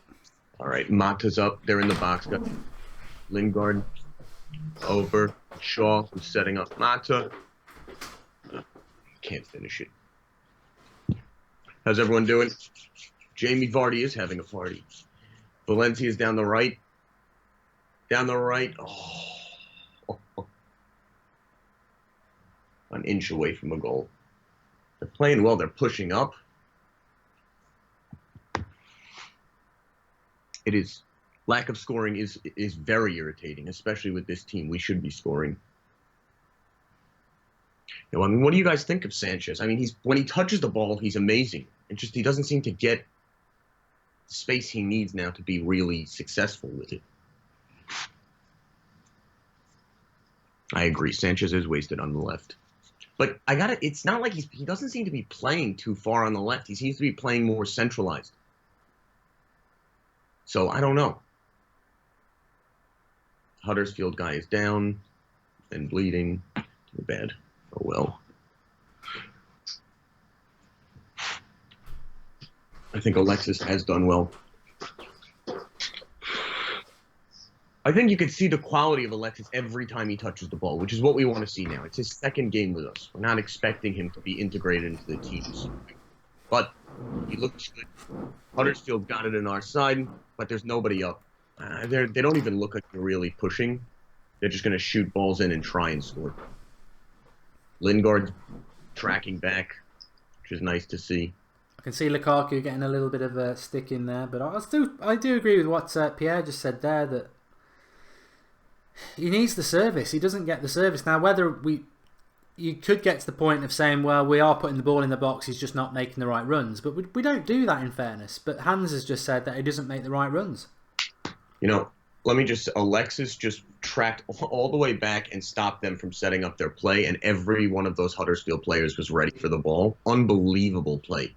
That's why he's a Mourinho player.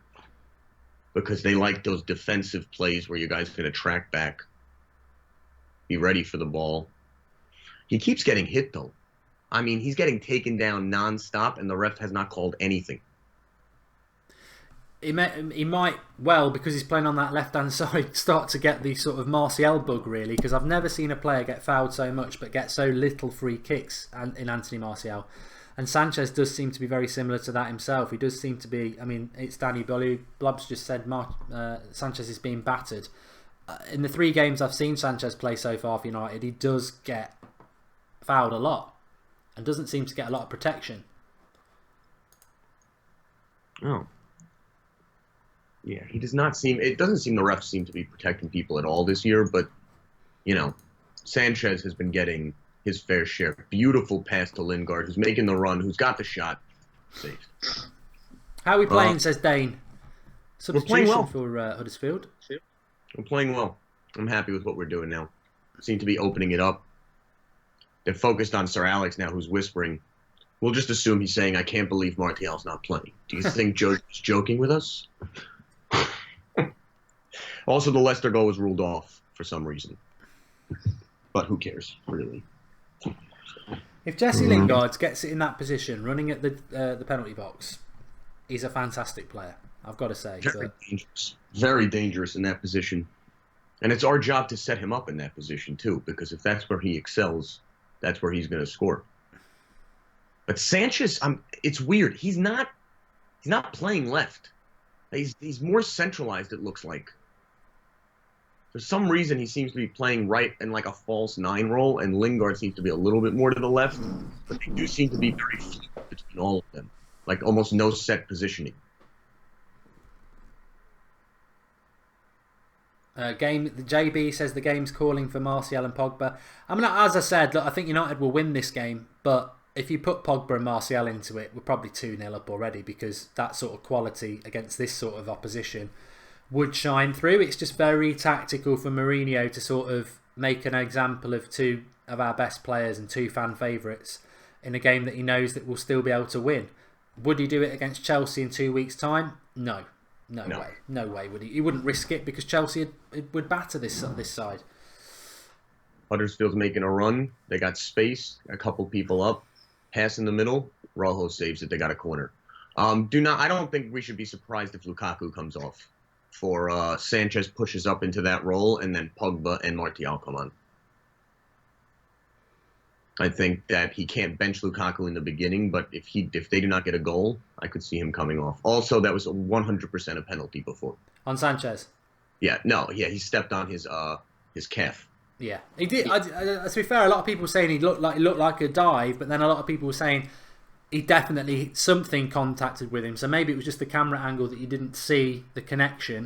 Which, in fairness, maybe the referee didn't see the connection, but he definitely looked like he'd been hurt. You know, a dive possibly. Yeah, I mean, it's clearly been connection anyway. It was connection. In the box or out of the box. If it was out of the box, he 100% would have had that called. But 2 penalties today that have been not called because they were in the box versus right outside of it. Yeah, there you go. That's a good one. Like, oh, Jesse Lingard's open. Oh, you son of a... He's having a lot of chances, Lingard. Well, Sanchez wanted the ball. Valencia overcut him to Lingard. And then the goalie came out, but I believe he was offsides, so didn't matter. So we've got about 10 minutes to half time, and United not panning out. Half time 0-0 is the sort of the thing of Van Gaal, isn't it? But remember, if you're new to the United Stand, by the way, that's how we're doing. Make sure you subscribe to the channel. We're only 104 short of 189,000, which would be nice to do while we're live. Bottom right hand corner, click the subscribe button. We are live obviously now through till full time. Then we've got the match reaction call in, where you can call in and have your say for the hour after the game. We did it on Wednesday after the Spurs game. Lots of good opinion.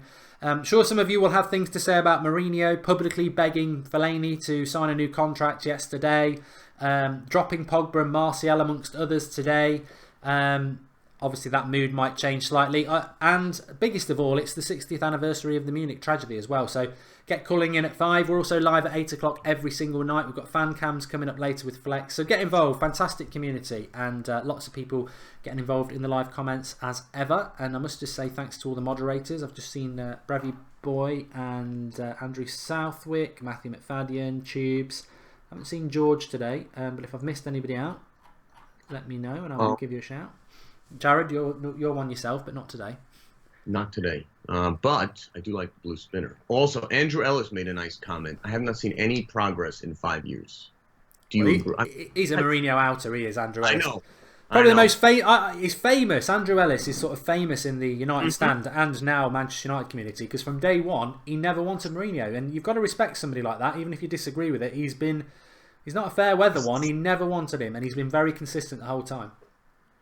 Oh, Lukaku again, first touch of a brick.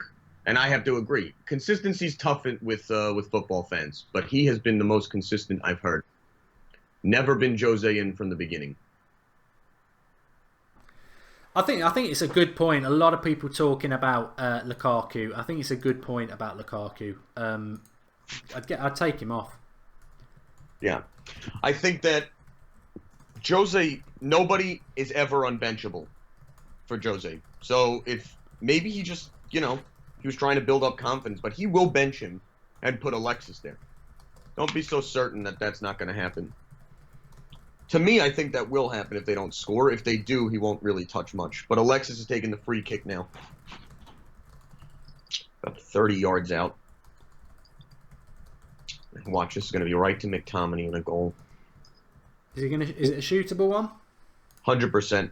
He dips it over. Smalling. Oh, beautiful save. Beautiful save. This is the and problem, he was offside anyway, but beautiful. You get a keeper who comes and has a worldie. We've seen that before. Everyone comes to Old Trafford and has a worldie. Everyone.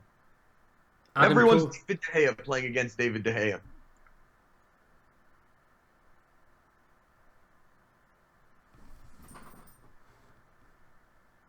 Christopher Morton makes a good comment. He says, if you're new to the United Stand, you survived Van Gaal and some awful team choices without a community to allow you to blow off your steam. Yeah, we were around for Van Gaal, and I think a lot of people kept their sanity because of the United Stand live comments and ability to be able to share frustrations. We couldn't be there with you for Moyes. We didn't start the United Stand until Van Gaal's first year, but we're going into our 4th season now, so I hope we don't go back to those days of Van Gaal. I mean, we were talking about favourite films on the watch-alongs and things like that. It was dreadful. I don't think United are dreadful under Mourinho by any means. I think some of his decisions are probably arguably dreadful, but I'm still very much in his camp. Yeah, me too. I mean, days like this, again, if he pulls out a win, fine. I get it. I'm sure there's going to be a dressing room issue that will be taken care of because of the way he played this team. If you lose this game, good luck. If you draw this game, good luck. I mean, I don't know. He can't. I said, I don't know what your thoughts are on people at home, but he can't afford to lose this game. He's made big statements, dropping big players. We need the points. We are falling into that battle for 5th, let alone 2nd. And also, it's the 60th anniversary of the most significant event in our club's history. I know on the 50th anniversary we lost to City at Old Trafford and the players didn't turn up. But this is Huddersfield at home. You don't not win this game. And I can't envisage that situation. I don't see Huddersfield scoring. So United just need to get a goal. And I think if it's 10 minutes to go, he would do something that he'd never want to do, which is probably play with about 5 forwards. So I think we will win it. I can't guarantee the performance is going to be great. I mean, for me, don't know about you, Jared, and people at home, it just looks like we should win this game, but it's not like, Liverpool beat this team 3-0. I imagine City would probably be 8-0 up by now. It's not a very good Huddersfield team. I think United will win, but the performance is a bit of it's not a great team, is it, at the moment? There are some good individuals in that team, but there's a lot of mediocre players in it as well. Yeah, I mean, I think that when you look at this team too, by putting Sanchez in it, you're going to take a step back before you're going to take any steps forward. You're taking away cohesion. They were starting to flow like a unit. They were going to be the same team, very similar playing style. He was playing every week, and then a guy like Sanchez is going to throw off the equilibrium before they find their niche. So I'm willing to deal with that as long as he doesn't lose or screw up games like this. But benching Pogba, I can't understand. Benching Martial, I can't understand. So it's tough to get behind things like that. It's easier to get behind, certain players like Jesse Lingard playing average. I mean, Theon Curtin says the midfield's very slow. The midfield was always going to be very slow. Matic is slow. McTominay is slow. And Lingard is lightweight.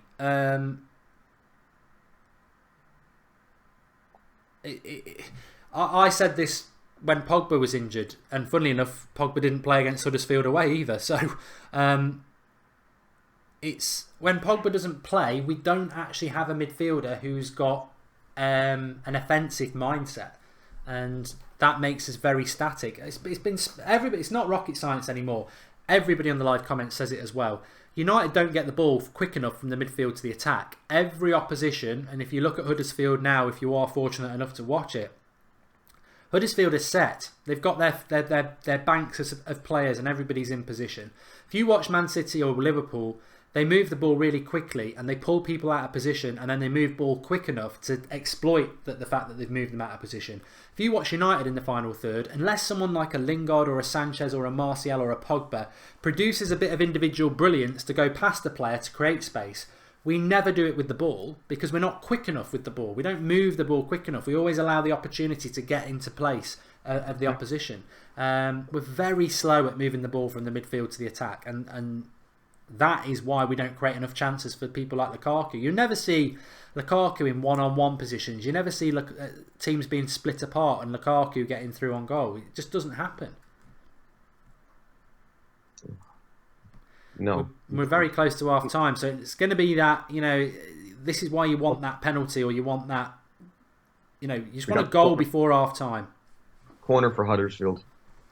Ahmed Hamada has made a contribution. Mark, is the dropping of Martial and Pogba just rotation and rest for them, or could be a start of another Jose episode against the dressing room? Also, any thoughts on a 4-3-3 to free Pogba to create more? I heard somebody say, he's just resting them. Well, we don't play our next game's not till a week on Sunday, so I don't think we are resting or rotating. I think it's dropping. I don't know what you think, Jared. Well, hold on. Huddersfield got the corner. They're in. They got a shot, and they, for some reason, shoot it onto another pitch. Guy comes up from, we're not playing the ball well. Ooh. Lingard with some nice defense. Now they're making a run. Lukaku's got the ball. He's taking it up, and the first touch of a brick. Sanchez trying to set something up. He looks great when he has it like this, but then 7 people on him. Nothing. They're going to have to bring on some creativity because this team is not going to score today. And I suppose that in itself is quite an interesting one, because has Mourinho been vindicated in dropping his big players if he has to go to the bench to use them? No. unless it was a plan. And you know what? He knows that the press is not going to believe him even if he says that. So I don't think he cares what they say anyway. But he has to know what this decision would do. So John Up Gaming insists that it's he's resting them and not dropping them. As I said, I think it's a brave man to drop people like of that quality and then put out a team like this that can't break Huddersfield Town down. The only thing I could consider is he's taking this team at its point. He's like, you have to be able to beat Huddersfield. And the theory is maybe you don't want to show a lot to Sevilla and Chelsea. Maybe you don't want your two most creative people on the field. Oh, and of course, mind you, the ref, after Alexis Sanchez has basically gotten beaten today, has decided to give Sanchez a yellow card for one tackle. This is like honestly, I wonder what Qatar paid these referees at the beginning of the year. They're on a bonus system of screwing over United players. Don't worry, they got oil stock for it. So what's he been? Was it a bad tackle he's been booked for? Because I mean, he dove in for the ball. He missed the ball. 100% was a foul. It was not a yellow card. It was on the fence. And for someone who's been hit all game, it's a joke. I mean, it was sort of in my head a little bit about what do you think Alexis Sanchez is thinking about Manchester United after 2.5 games at the club. Obviously, Arsenal's a bit of a joke club to be at, but it's only his second game, and people like Pogba and Martial are not involved, and very much on him to do things on his own, one-man team, which is where he's come from, and I didn't really see that being the situation at all. I just think Manchester United have got big problems when they're trying to win football games and you're relying on a dabber and a kid. And I'm talking about Lingard and McTominay, and I don't mean to be disrespectful to them, but I've been supporting United for 3 decades, and I never thought I'd see our team sort of being driven and led in an attacking sense by children. Yeah, children. And Lingard is a child. I know he's mid-20s, and we all think he's 19 because that's how he acts and that's how he looks. And that, again, that's not a negative, but he's not a leader. You need leaders on that pitch. I mean, Matic, where was Matic in that half, Jared? Didn't really notice you mentioning him at all. Senior player, £40 million. What's he doing? You don't need someone to sweep up against Huddersfield. You need someone to express themselves. And Matic has been very disappointing. Lukaku, £75 million striker, one of the Premier League's top strikers in the last 3 years. Nothing again. You can keep making excuses for these players, but the whole point of Manchester United is if things aren't happening for you, you go and make them happen. I mean, we have to know. We say it all the time. Lukaku, we knew what we were buying.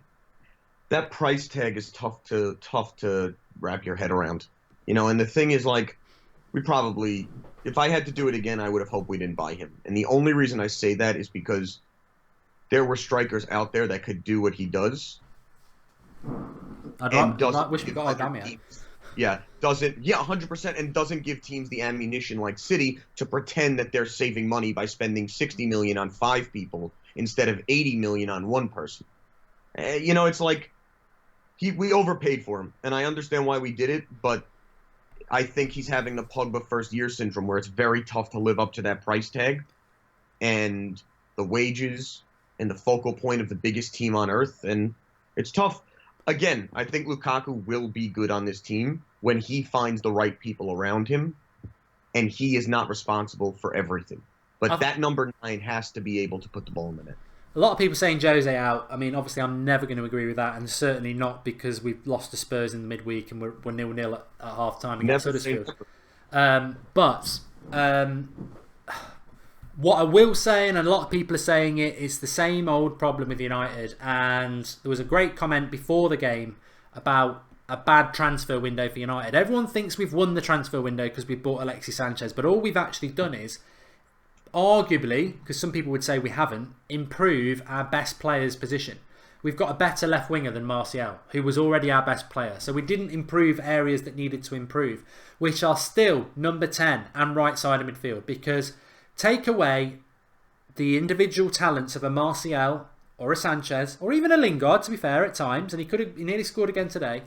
But you take that out of that team, when do we ever create chances? We're not creating chances, and it's been like this for weeks. We don't create chances, and it's part of the reason some people say, well, Lukaku needs to do more, but it's part of the reason some people say Lukaku can't score goals if he's not getting chances, and I think the truth is somewhere in between. But we're not creating chances again, Jared. We're not. This is Huddersfield Town. They will be in a relegation battle. They'll probably go down. We've not carved them open anywhere near enough. And we don't move the ball quick enough. That's 100%. We were talking about it 5 minutes ago. We don't move the ball quick enough from midfield to attack. And it's too easy for the opposition to get themselves organised. We're not going to be able to keep up with teams like Liverpool. And again, Liverpool only in speed of attack. And Man City, who are put together to counterattack and build the game and break teams down and pull them out of position. Our quality is not even close. For this window specifically, Sanchez was awesome, but he was not what we needed. The difference is, again, we say this all the time, Sanchez gives the board an out, and they don't deserve an out. They didn't do anything. They bought a player for free and got $150,000 worth of dead wages off of the bill, and they bought Sanchez. So to me, I understand they paid a lot for him, but we should have gotten Seri. We should have gone for a defender. We should have gone for a right midi. We should have gone for, if we wanted either defensive ends, we should have gone for that. You have young people like that guy Sessegnon who could back up people on our team now. It's just, I don't think they're building for the future, and it's scary when you consider that. Half the people we've bought so far under Mourinho are over the age of 28. That's a problem. Chicharito scored for West Ham. Can Jose, this is from, let me read this one, it's a contribution. David C. says, how can Jose say he doesn't want Sanchez dropping too deep? No wonder he's getting mad. He has to drop so deep to play that forward pass because our midfield just too slow and sideways or backwards. Fantastic comment by David, and it sort of picks up on what Jared's saying, what I've said, and what a lot of people in the live comments are saying. It's very easy for us all to sit here and say we're not creating enough chances, the ball from midfield to attack is too slow. How do we solve that problem? But it also, David's right, we have people like Lingard, Mata, Sanchez coming very deep to get the ball because the midfield don't move it, and then you're further away from your goal. I wouldn't have dropped Pogba today. I wouldn't. I think the lesson, if he was trying to teach him a lesson, he taught it on Wednesday by taking him off after an hour for Fellaini. No one needs a bigger lesson than that. If you get subbed for Fellaini, you must be on the verge of retiring because there's nothing worse can happen to you than that. I don't think he needed to drop him today. And I'll be amazed if he doesn't bring him on in the second half because I think the way the game's going, I do think we'll win it even if he sticks with the same team. But is one goal going to be enough? I think this team's capable of getting ahead, and I think we should have had 2 penalties, by the way. But yeah, I think Huddersfield, if they were 1-0 down, would throw caution to the wind, and would you bet against them getting a goal? So he's going to have to use, I think, Martial and Pogba at some point. Probably won't do it at half time. I think he's going to bring them both on. I think he hoped he didn't have to, so he can prove a point. But once you're at this stage, you don't want to lose the game. You don't want to draw the game. And look, if they draw this game, we are in a top 4 fight and much worse positioning than we should be in. Because no matter what happens at Liverpool versus Spurs, we still have those games to finish. We have to, Liverpool comes, Chelsea comes. Those games are going to come quick, very quick, and they're going to be in the Champions League. Mishan says Matic and McTominay are very static.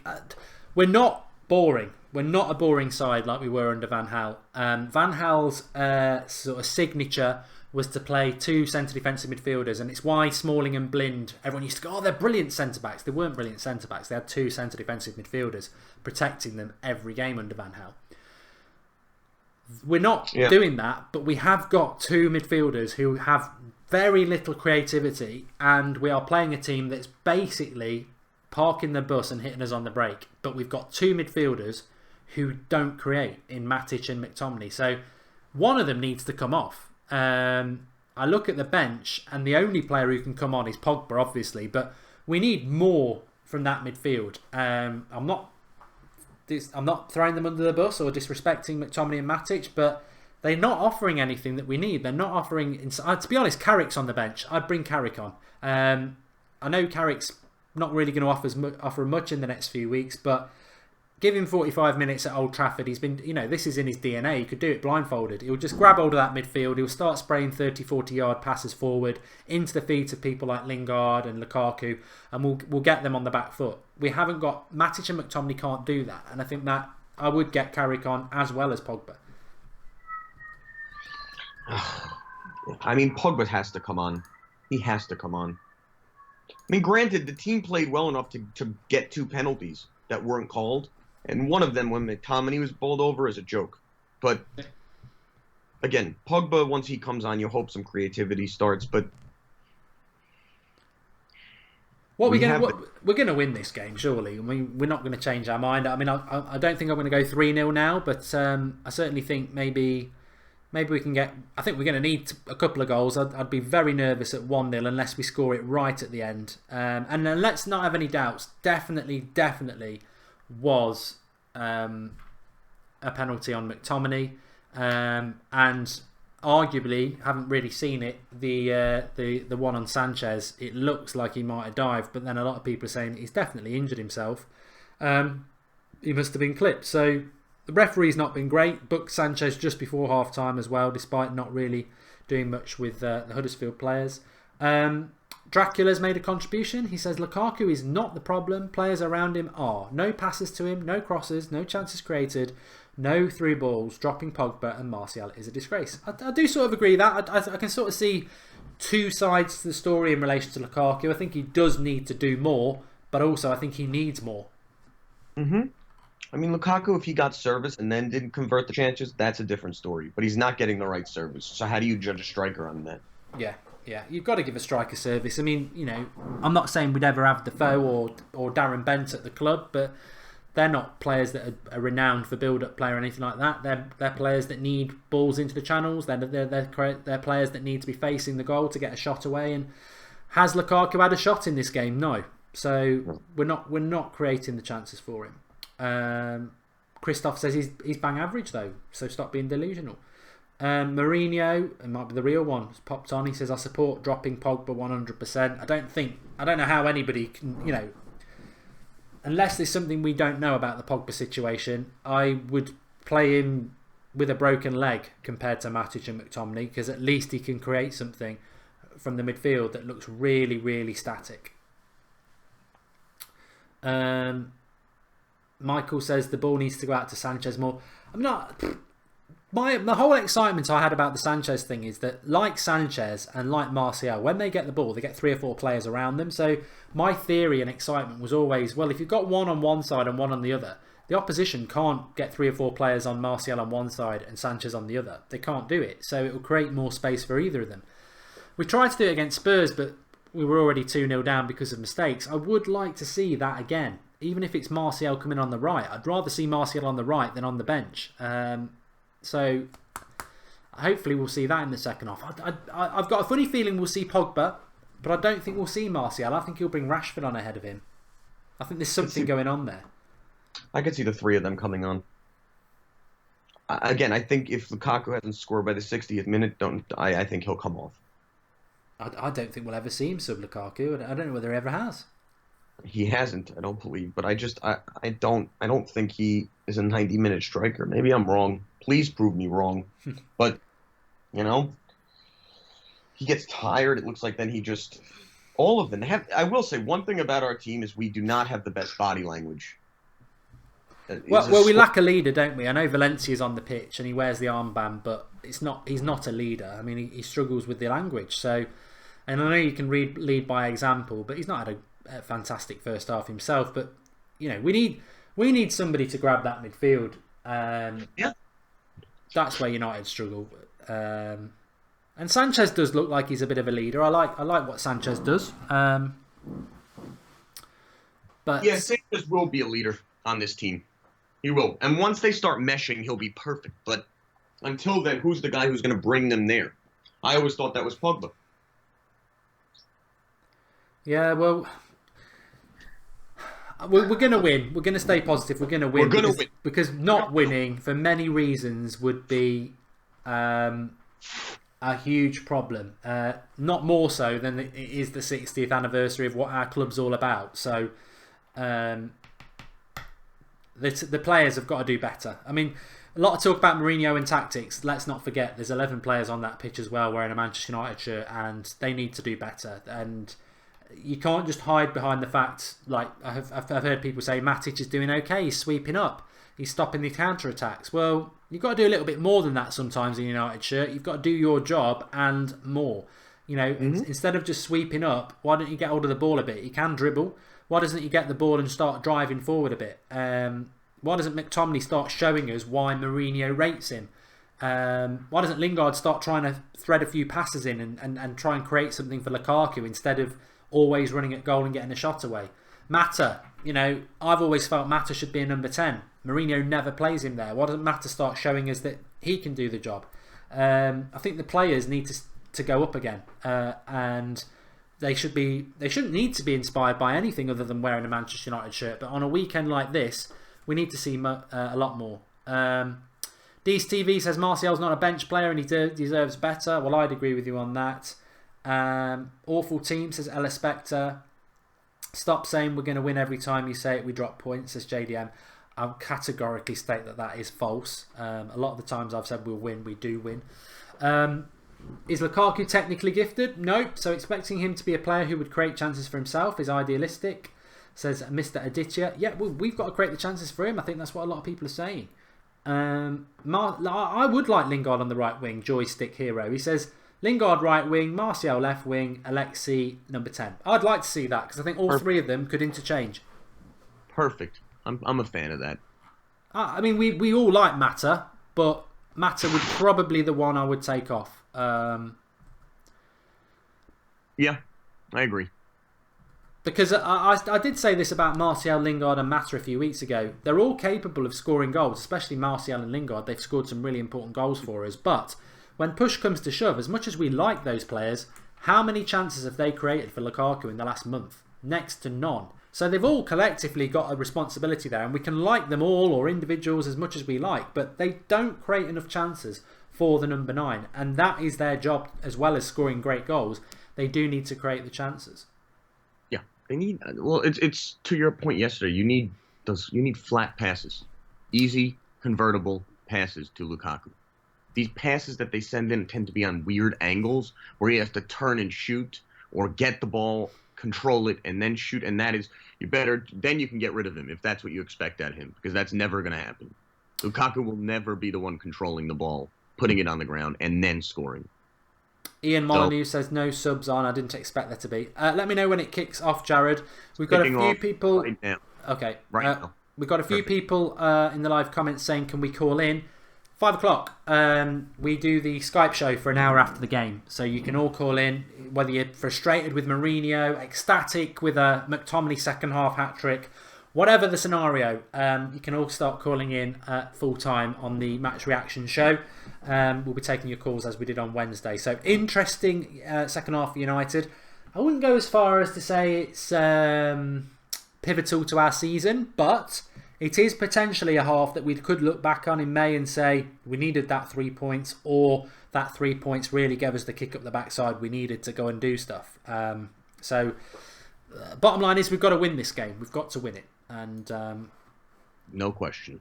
No question. I do believe that we will. I can't see Huddersfield getting a goal, and I think United will at some point find a way.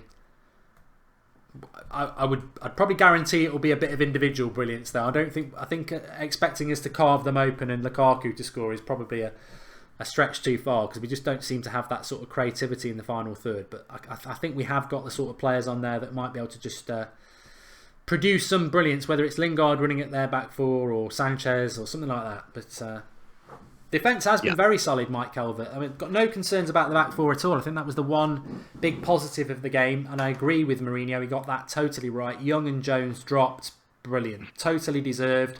Shaw and Rojo coming in, very, very, very, very strong back four and keeper. And like I say, I'd be surprised if we don't keep a clean sheet. Alexis. Oh. right in front of goal, gets the ball, turns. Huddersfield player just blocked it. They're still in the box though. Danny Sure. H makes an interesting shout out if they score, but Danny H makes Another foul. interesting comment about McTominay that Mourinho made. He said, "Let's all get behind McTominay. He's been here since he was 9." I don't give a damn how long he's been here. I don't care if he's been here for 9 minutes. It's all about whether you're good enough, surely. That Sanchez chance was very, very close. Good blocking by Huddersfield. I mean, to be fair, that's some play. Yeah. Look, nobody's coming to Old Trafford not to play. You know, everyone's going to put on their best game ever at this stadium. Really, Sanchez injured again. Well, not injured, but he's brought a yellow card. So I've got Jared with me today, David. He's over in New York watching the game. Obviously, 3 o'clock kickoff in the UK. Not on in the UK, so it's a bloody nightmare for anybody who's based in the UK. But we got another corner. Alexis to Lingard. Ooh, we got a shot Valencia.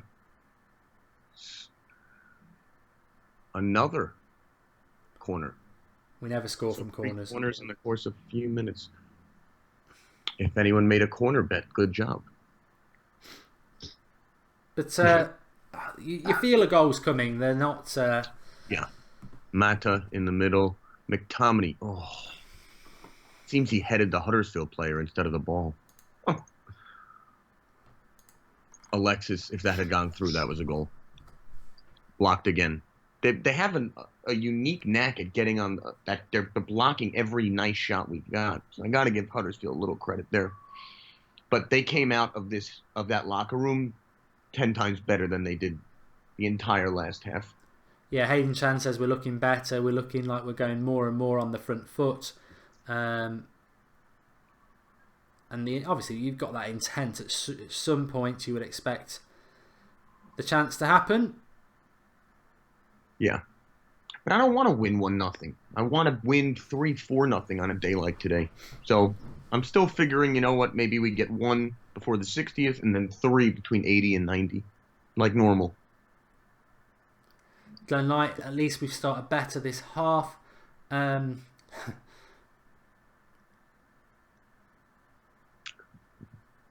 Huddersfield got the ball in our half. Stephen O'Brien's right. We never score team goals. It's always individual. Yeah, I do want us to get back to that. Remember when we were 4-0 FC? I want us to get back to the team goals because the problem with individual goals, whether it's Lingard or Martial or hopefully Sanchez, is you're always relying on that bit of individual brilliance, which as an opposition you can sort of cater for. But team goals, they're very hard to stop. Yeah. Other teams in the top 6 seem to score team goals, not individual goals. KSI or Joe Wellermar? Oh my God, no! I'm not really that. I know for a fact that's all fake. So if you are buying a ticket to watch those two fight tonight, you've basically just put a load of money in their pocket because it is all fake. It was all off the back of McGregor and Mayweather, and they saw a great opportunity, and fair play to them, to do a little bit of marketing, a little bit of a fake fallout, and have a boxing match. But it's all fake. The boxing's probably real, but the fallout's not real. It's just all a big marketing ploy. But so I've got no interest in that at all, and I know who they are, but I've got no really interest in them two anyway. This team is dead, says Tubel. Lingard giving the ball away, says Kwesi Brown. No subs on yet, says Andrew Ellis. He never really does that till about 60 minutes anyway. No. Sanchez, they got a free kick, United.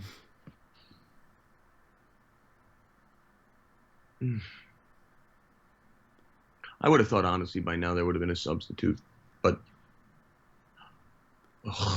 terrible. I tried to catch him off guard. Nobody was caught off guard except for our team.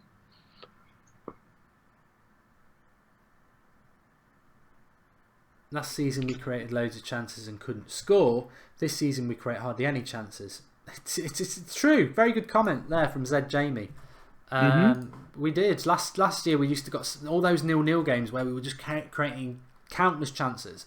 And this year we are winning games, but we're not creating chances. Yeah, I mean, the problems of United under Jose.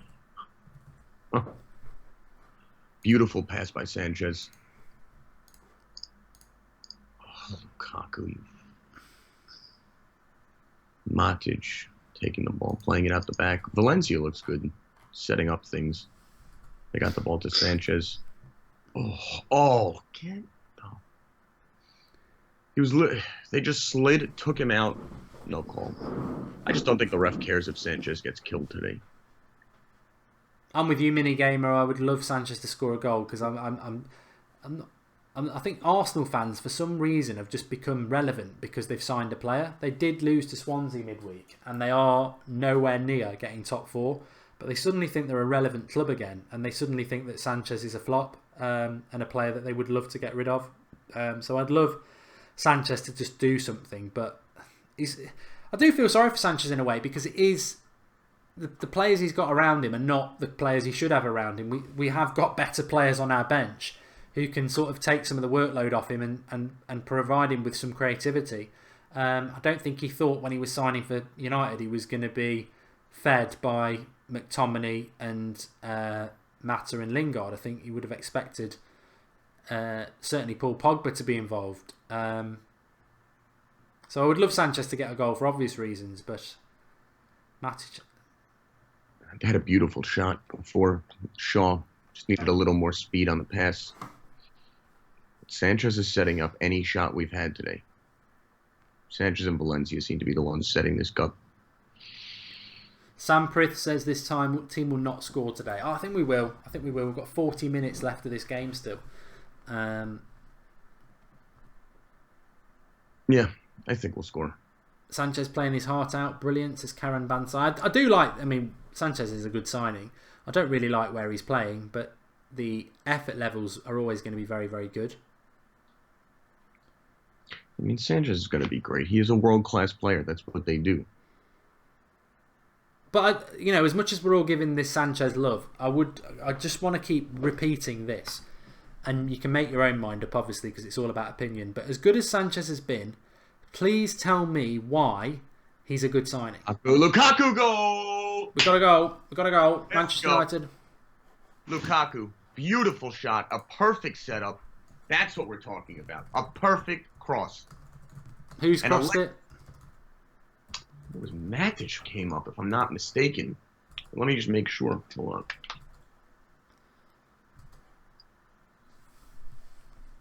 Alexis got taken out. Second effort, he got the ball. Matic passed it over to Mata, who had a beautiful cross into Lukaku, who shoves it right in the back of the net. And it was a perfect flat pass. Perfect flat cross. Loved it.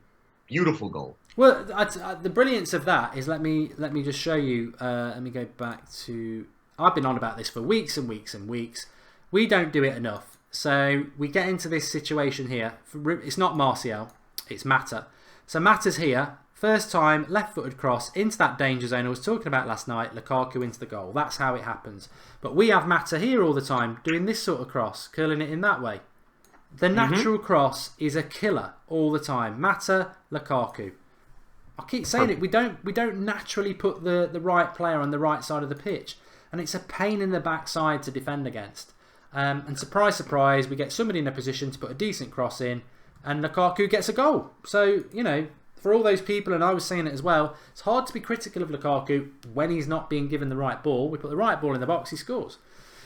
Matthew McFadden says, will Sanchez scoring from the wide left position give Mourinho the extra incentive to bench Martial for longer? Would prefer AS7 roaming behind right. Tommy's taking it up. Tommy, and this looks good. This could be McTominay looking like Messi.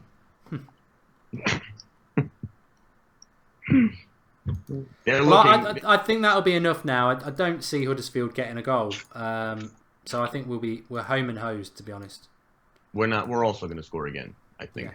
This team looks like they want more, which is good. They should. Score done. 1-0. Good. Come on.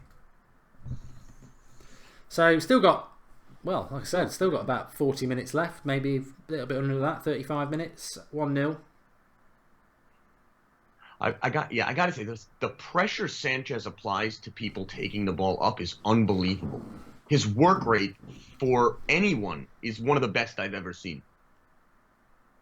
Yeah, I was talking about that just before the goal there. I mean, I still would say this to everybody. I know we're 1-0 up and, that's great and we're going to get 3 points. But I'm still going to say this. As good as Sanchez is, I still think, yes, well, if he's better than Martial, okay, fine. But why would any manager go and sign a player to replace their best player? It still doesn't make any sense to me at all. Why we've gone and bought a player to put him on the left wing when our best player was already playing on the left wing, and then our best player is now on the bench. Ultimately, I think it improves us slightly because Sanchez is a very good player, but I still think, as the person said before the show started, we haven't improved the team. We've just put a better player in a position where our best player already played. We've still got the same issues. I don't see Sanchez was bought to be on the left wing. I understand he was put there last game. I'm just going to assume that that's an anomaly, and I'm going to assume that him taking out Martial was related to something else. I'm judging Sanchez on someone who was brought in not to replace Anthony Martial, because that is the only way Sanchez is a bad signing. But my assumption is that over the long term, him and Martial, Pogba, Lukaku, Rashford will make up our front five. I'm okay with that. I tell you what, that Lukaku goal though, beautiful. Yeah, I mean this is the thing. Those people who are critical of Lukaku, and I certainly think his hold-up play could be a lot better, but it's very hard to be critical of Lukaku when he is... I thought there might be a player being sent off there. It's very hard to be critical of Lukaku when he's not getting the chances. Like, if that cross comes in there and he misses it, that's when you start to say, oh, what have we bought him for? £75 million, and he misses a chance like this, like he did against Stoke in the last few minutes back in September. If he misses the chances we create for him, that's when Lukaku deserves criticism. When he's not getting the chances, it's very unfair. And we put the right sort of cross in, and let's not forget, it's a natural cross into a dangerous area, but it's a quick one as well. We're not waiting to put the cross in. We're not allowing Huddersfield to set themselves. It's exactly the sort of ball Lukaku wants, and he makes it look very easy, 1-0. So, beautiful play by him. And again, I give him a lot of criticism, but I'm fine being wrong in those equations too. I'm happy to be wrong if he's scoring. It's great for us. And out of every major signing for strikers in the Premier League, he is by far doing the best. So the question is just, out of him, Lacazette, and Morata, it's not close. Even if some of us wanted Morata, he has not proven to be ready to lead a line. Lukaku is. He just needs different type of service than other people do. Yeah. Which I feel if we get him, he will be perfect over the long term. Again, he's also only 25, right? Or 24? He's got, there's still people in the live comments not happy with Lukaku, and he's got to do more. But I think we sort of bought him to learn more. His first touch has got to improve. Of course it has. He's got to do more. He's got to learn more. But I don't think we can judge him 6 months in. I think next season's the season where you want to see more from him. Yes. But that's to that point. I think that's what we are. That's what a lot of people will forget about Sanchez is this is his second game, so by default, he's going to have those 6 months at the end of this year. So he's going to be adjusted starting next year, which will be very, very big for us. There will be no lead-in time. They'll already be ready with the team. JT, this is an interesting one for you, Jared, and everybody else. JT Motley says that McTominay's been excellent. Yeah, we're 1-0 up. Everyone's entitled to their opinion. I think McTominay has been good for McTominay. The thing about McTominay is I've never said he's bad. I just don't think he's good. I just think he's a very average player. I still haven't seen what it is that he's got that makes him a potential player for a top 6 side. I think he's a Preston North End player. I don't think he's a bad footballer, but I don't see what makes him amazing. Pogba's coming on with 60 minutes, which is what we would have predicted. Yeah. Who's he coming on for? Do we know yet? Up. They don't say who yet, but I have to assume McTominay, right? Yeah. I hope. Jose's up though, which I like. Past 2 games, he hasn't sat or sulked. He's been up on the touch line. That's what I like to see from him. I know he makes fun of people like Klopp, but I want to see him be more emotional on the line. I think it helps the team.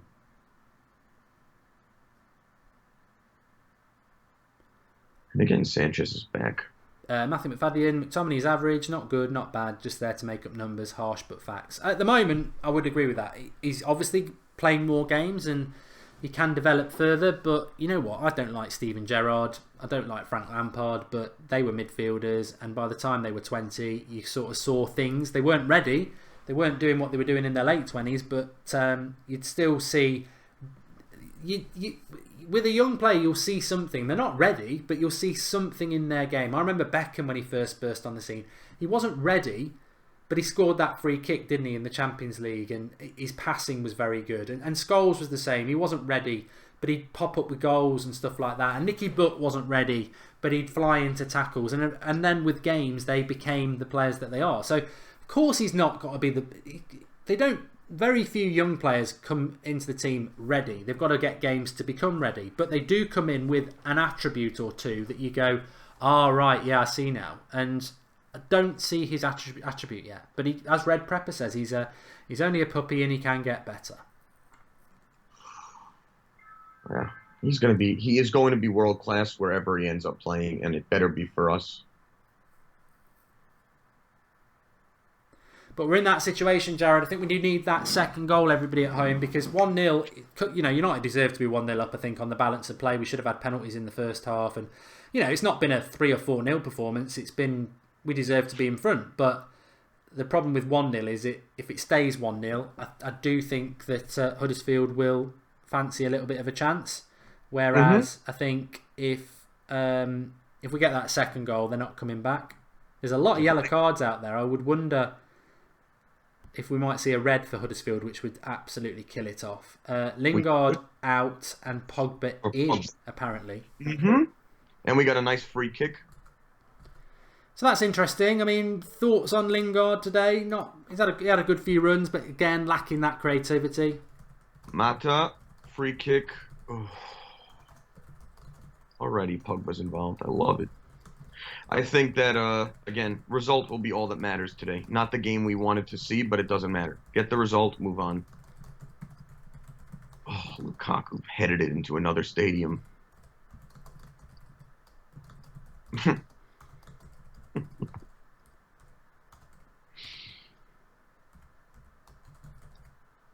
I think then I'm hoping Martial comes on at like 74 minutes. And then I thought Lukaku was coming off, actually, but he's just jogging back. I got excited. 3-man midfield now, says Buyan. Yeah, a lot of people want to see a 3-man midfield for some reason. I just want to see a team set up around certain people. We have some of the best players in the world, but they need service. They need the team to be built around them. Pogba, I think the team is built around right now. I think Sanchez will get some help with that as well. Well, talk of Lukaku. No, I don't think Lukaku is coming off. Someone thought he was coming off there. No, but Sanchez had a beautiful pass to him, and this guy cannot touch the ball.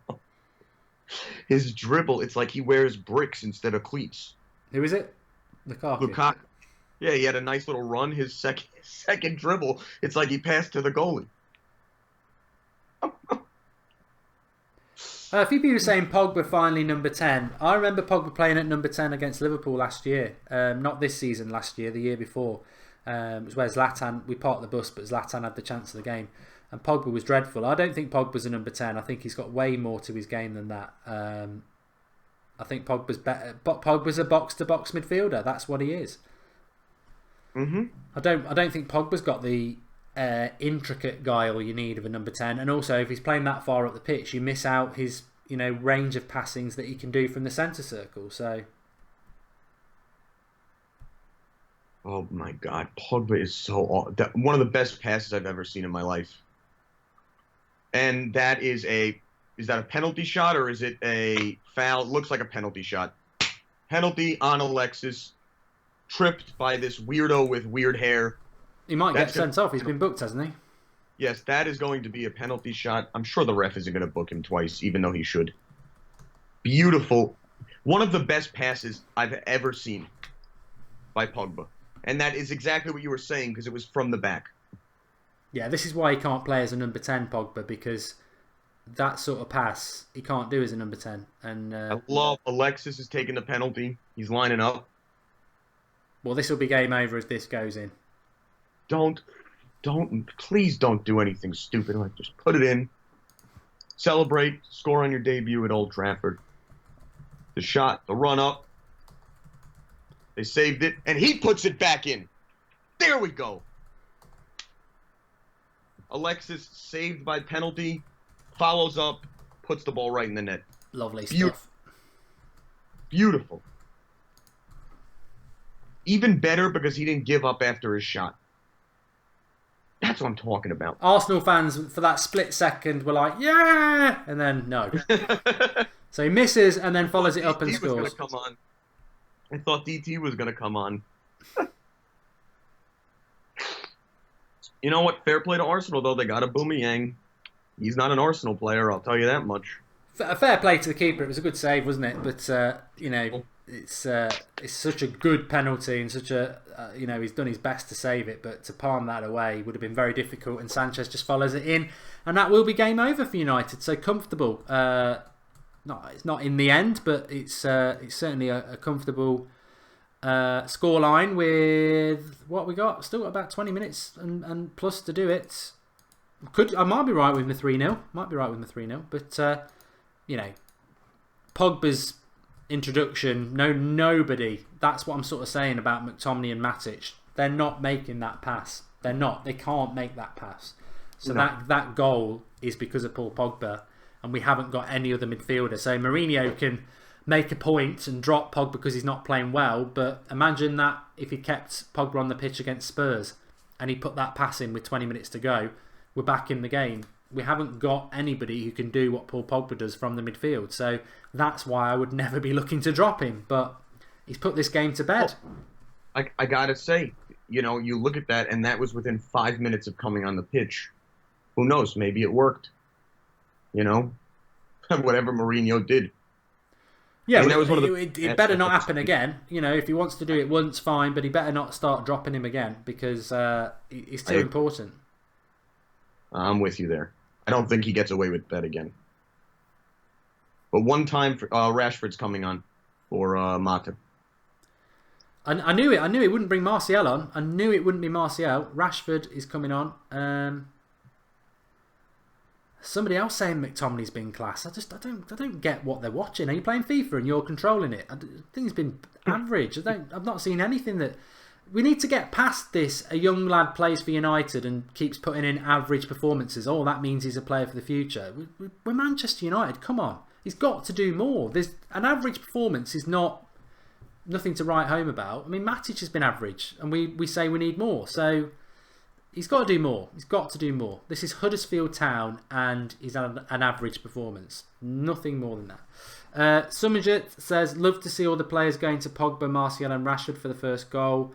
Love the show. Love from India. Thanks for the contribution, Summerjet. Mata off for Rashford. Martial snubbed again. Well, he still has one more sub, right?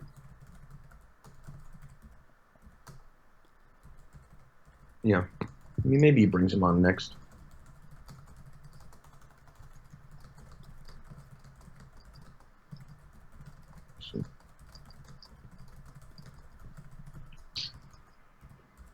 Shaw's played very well too.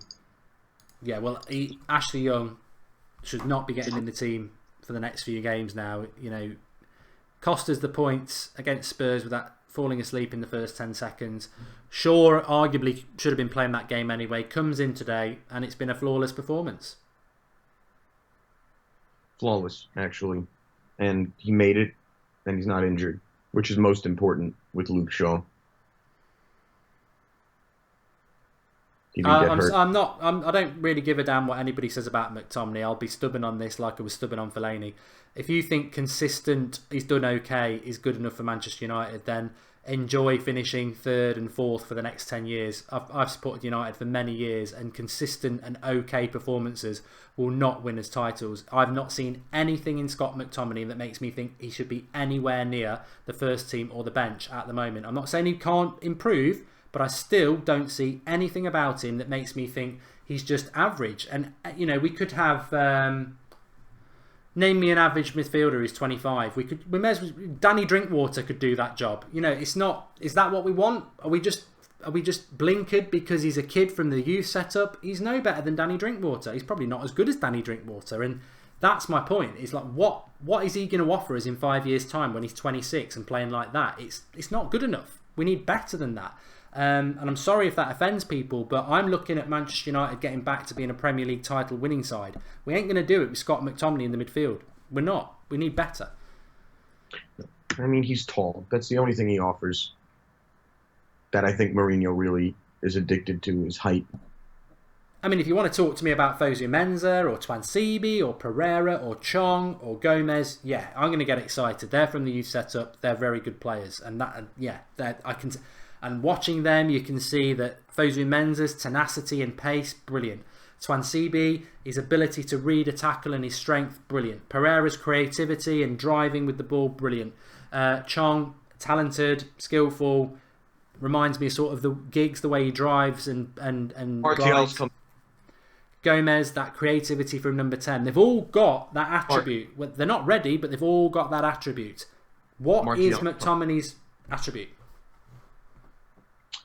Martial's coming on. Yes, which is nice to see. There we go. So is Rashford on yet? Yes. Came on for Mata. Alexis getting a nice little run. I mean, I could see him actually taking Alexis off just because he's on a yellow card. And he needs him for Chelsea. Yeah, next game week tomorrow is Newcastle away. Then I think we've got FA Cup. Then we've got Sevilla in midweek. And then we've got Chelsea. That's our February. Yeah. That game is going to be unbelievable, that Chelsea game. Oh, we'll beat Chelsea. As long as as I said, he would never make this mistake against Chelsea of playing people, you know, dropping Pogba and playing this sort of a side. He wouldn't risk it against Chelsea. And maybe, like you said, Jared, he's working towards that Chelsea game. With stirring it up, and maybe that's why he has dropped Pogba, because it's like, I need to sort this out now because I've got a massive game where the press are going to be watching. They know me and Conte hate each other. I can't afford to have that embarrassment at Old Trafford on my record. We've got to win that game, and I can't afford to have people slacking for that game. So he's maybe he's, like you say, looking ahead at that massive game. I don't think in Mourinho past few years there's been a more important game to him than that game, because he intends to end Conte's career that game. I think he wants him fired after that. I think if he can win a 4-0 game like he did last year, Conte does not have a job. So who knows? But I think Mourinho's trying to sort out all this stuff now, because come Champions League and come Chelsea, the games are going to come very, very fast, and they're against very good opposition, and he does not want to deal with this. And I'm sure he's saying, if you can't beat Huddersfield, the team that you have, then it's okay. We're not going to be in the top 4 anyway. And I have to assume that, look, nobody said Mourinho doesn't have an ego. If we all remember, he gave up on the league last year to focus on Europa. I don't think Martial's on yet. As somebody just said there, we keep having throw-ins and opportunities to bring he hasn't subbed in yet. Martial on, and he keeps refusing it. So I guarantee it's going to be for Sanchez, isn't it? Yeah, it should. Goal scorers, Lukaku and Sanchez. Perfect, really. You'd want Lukaku to get a goal, boost his confidence, and again, same for Sanchez. He needs to get a goal in the United shirt because otherwise you get the stupid press going, 3 games, no goals, flop. So he's done that one as well. And we got a corner. Ooh, Lukaku coming off There we go. So hopefully Sanchez will go through the middle. I'm just going to pop to the toilet. I'll leave you to it, Jared. No problem. So Lukaku is coming for Martial, I believe, which is nice to see. Yes, there we go. So Martial's on. We got a corner. Thank you, everyone, for joining. Subscribe, like. Trying to hit 190,000, which is crazy. Been a nice game now. I think now that we're going to see this formation without Lukaku is going to be fun. Pogba missed a header. We got 13 minutes left, plus extra time. But Sanchez playing in that role. He's playing as a striker, which is nice to see.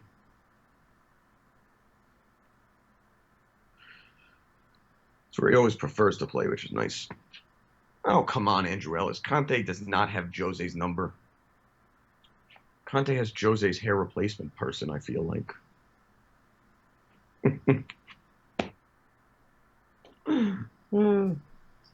Pogba down the middle. Oh, beautiful play. To Martial on the left. They look fluid, though. Minus McTominay, who's out of position.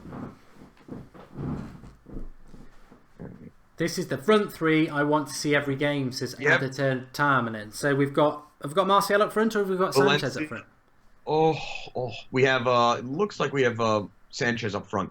Martial to the left, Pogba playing right behind Sanchez, and then off to the right is Rashford. Yeah, exciting. Beautiful. But this is nice that he can play this, because now that he can take Lukaku off, and he will take him off, that's what I wanted to see. That shows a lot of potential for the future, and harder to game plan against us now. Yeah, you've got to get that creativity and manoeuvrability, not only on the pitch, but also off the bench, that you can cause teams problems.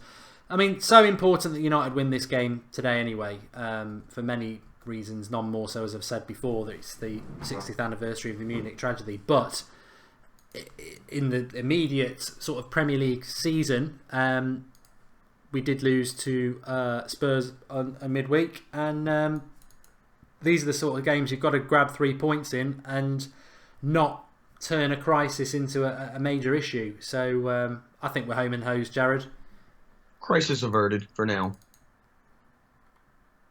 Again, on to bigger things for the next few days, and then we will see. But, someone just got hit. I'm telling you, Huddersfield's been beating our players. It's actually always Sanchez, which is comical. He's the only person who's really taken a real beating today. He does get fouled a lot, doesn't he? A lot. I don't understand how he doesn't get hurt more.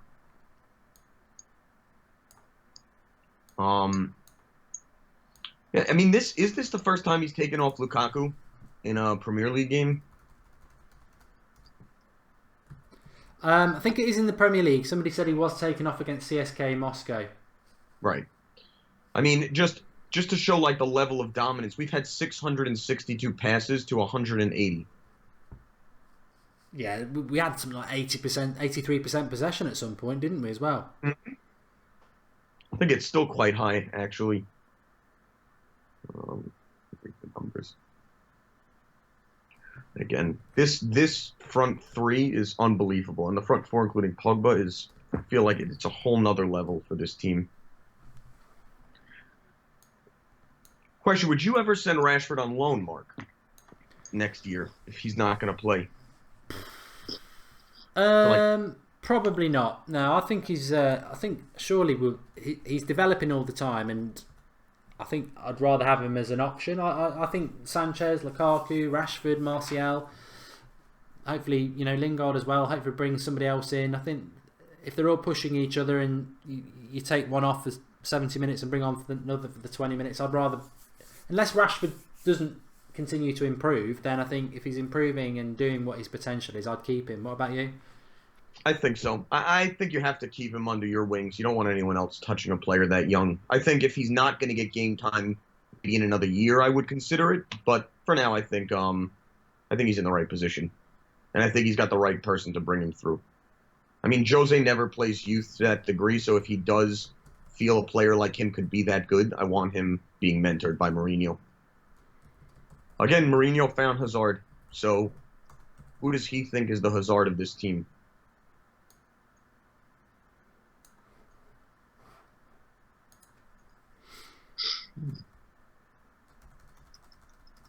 I mean, they're not letting up, which is nice to see. Huddersfield's got a nice opportunity. Gonna get a shot here, and then he's offsides. Oh, is that a joke? Okay, so he's not offsides, I guess. Sanchez is on a break. We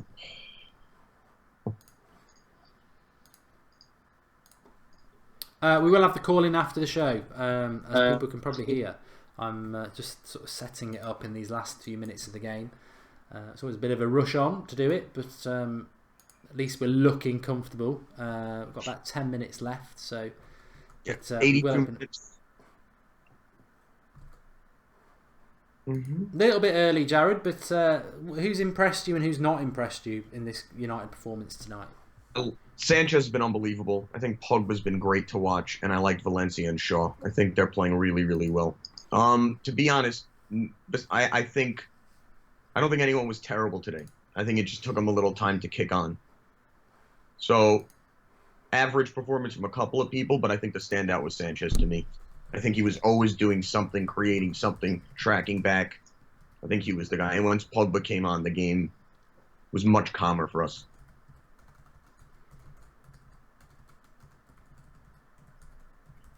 I think for me the goals are impressive because for anyone who watches the United stand in the previews, I get their little yellow pen out quite often, and I'm forever going on about the natural cross into the danger zone where a left-sided player or a right-sided player curls it in towards the goal between the goalkeeper and the defender, and the attacker can attack it goal on. We do it the other way around. Normally the left foot is on the right and the right foot is on the left, and we curl it towards the goalkeeper, which as a defender is easier because you just head it away from your goal. We got that ball out to Mata. It's a first time cross. It's a nightmare to defend, and it's a great cross for Lukaku to get on. The second goal, we're talking about McTominay and Matic being static and they don't feed the attackers quick enough. Pogba comes on, centre circle, Hollywood ball over the top, we're in, we get a penalty. He's the only man we've got in the team who can do that. So justification for Pogba, I don't think dropping him actually was vindication at all. He came on and won us the game in many ways.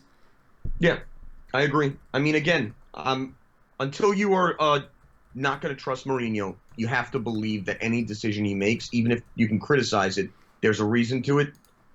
To have that pass come 3 minutes after he comes on the pitch, who knows? So 2-0 here, I'll take it. We have one more game against Newcastle away, which I think is going to be quite tricky.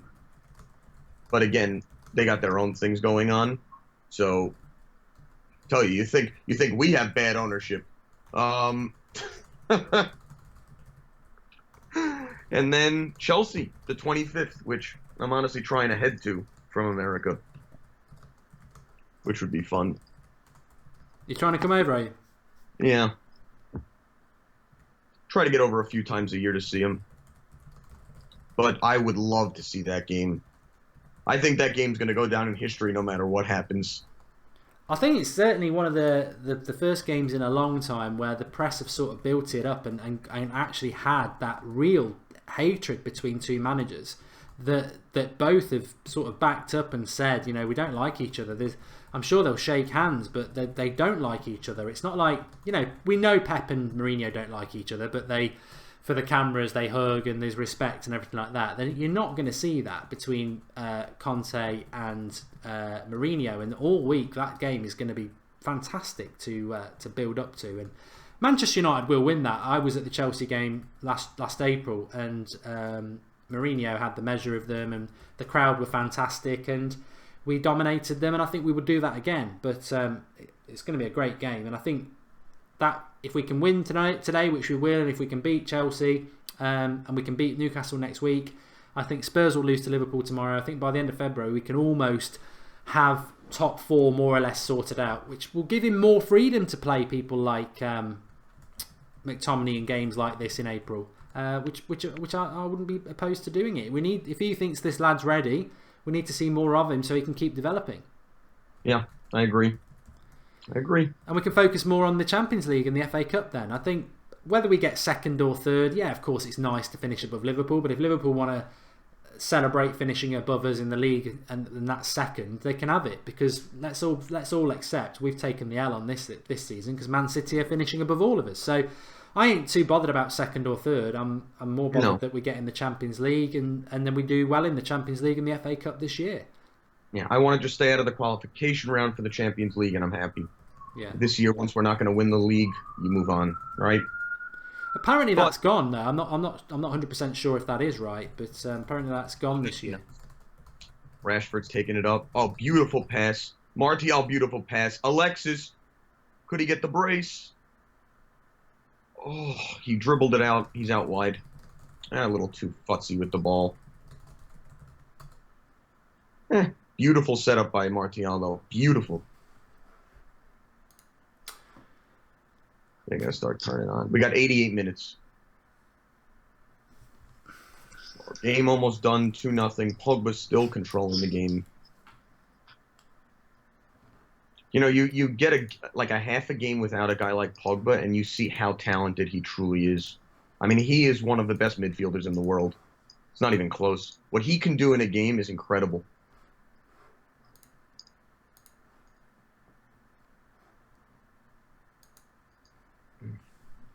Matic on the right. Beautiful pass to Valencia. Sanchez is waiting for that ball.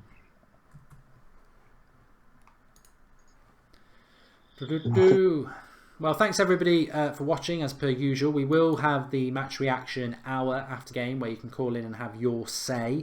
And everybody who's new to the channel, make sure you watch out for the fan cams later on and join the match reaction show afterwards. And we are live tomorrow night at 8 o'clock. I think I've got Flex and Sophie with me. 8 o'clock on Monday, Skype show, lots of daily content on the United stand, so do get involved. And of course, we're in Munich on Monday and Tuesday, so we'll have content going up in relation to that. Obviously, a very poignant time for the club. Very important, obviously, that we won today as well in relation to that. And I wouldn't say it's a performance that you could write home about and be proud of, but the 3 points are what it's all about, and it's important that we got those in the context of the season, because it could have gone the other way today. It could have gone the other way. Who would you give your man of the match to, Jared, then, if you had to be pushed? I know you mentioned a few players. Sanchez. Yeah. Yeah, I think he just shows why we bought him. And as long as he's not replacing Martial, I think he's going to be unbelievable for this team.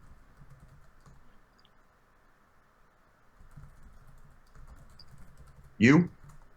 I mean, obviously, I've not been able to watch it as much as you have, but I think from reading a lot of the comments and everything, I think, you know, you've always got. I like the flair players, but I'll give mine in the match reaction. I always keep it back till then, but yeah, I think I'm a big fan of the flair players, and I think he. Well, I'll say no more. We'll save it.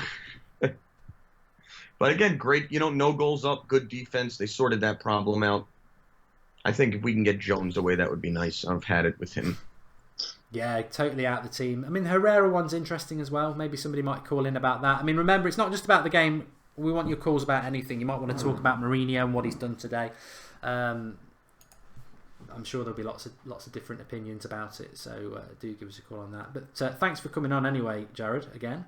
Thanks for having me. It's fun. Yeah. Good game. Better result than last time.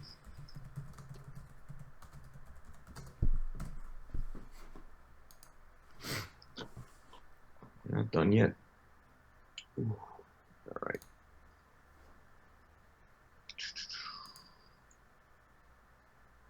And really nice work, though, for this team. Important. I'm sure there was a lot of behind-the-scenes pressure for them to do well today, too. So nice that they got the win. It's not over. Is it over yet? 91st minute. So if Huddersfield scores 2 goals in 2 minutes, I quit. Goat says Matt Fellaini's man of the match. Thank God. Fellaini definitely would have played today if he was fit, though. If you think about it, McTominay wouldn't have played. He would have played Fellaini for sure. So I'd rather see McTominay than Fellaini. I must always qualify and say that.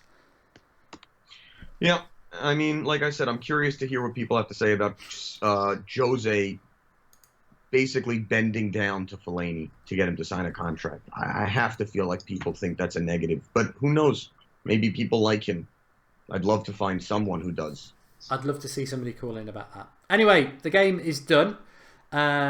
Thanks everybody for getting involved. The link is in the video description for the match reaction stream, which will be starting in about 60 seconds, or you can go through the homepage. We are going to be taking your calls via Skype, so do get Skyping in on that stream. Thanks for coming on, Jared. Thanks a lot, Mark. Thanks for having me. And stay well.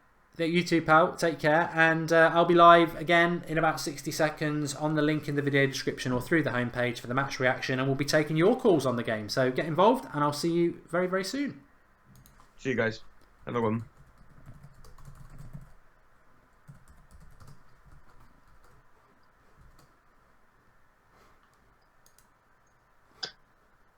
Thanks for coming on, Jared. It was a lot of fun. Thanks, Mark. No, definitely do it again. And obviously I've got to shoot off and do this now, but I'll speak to you soon. And thanks for coming on. Talk soon. Thanks, bud. Cheers, pal.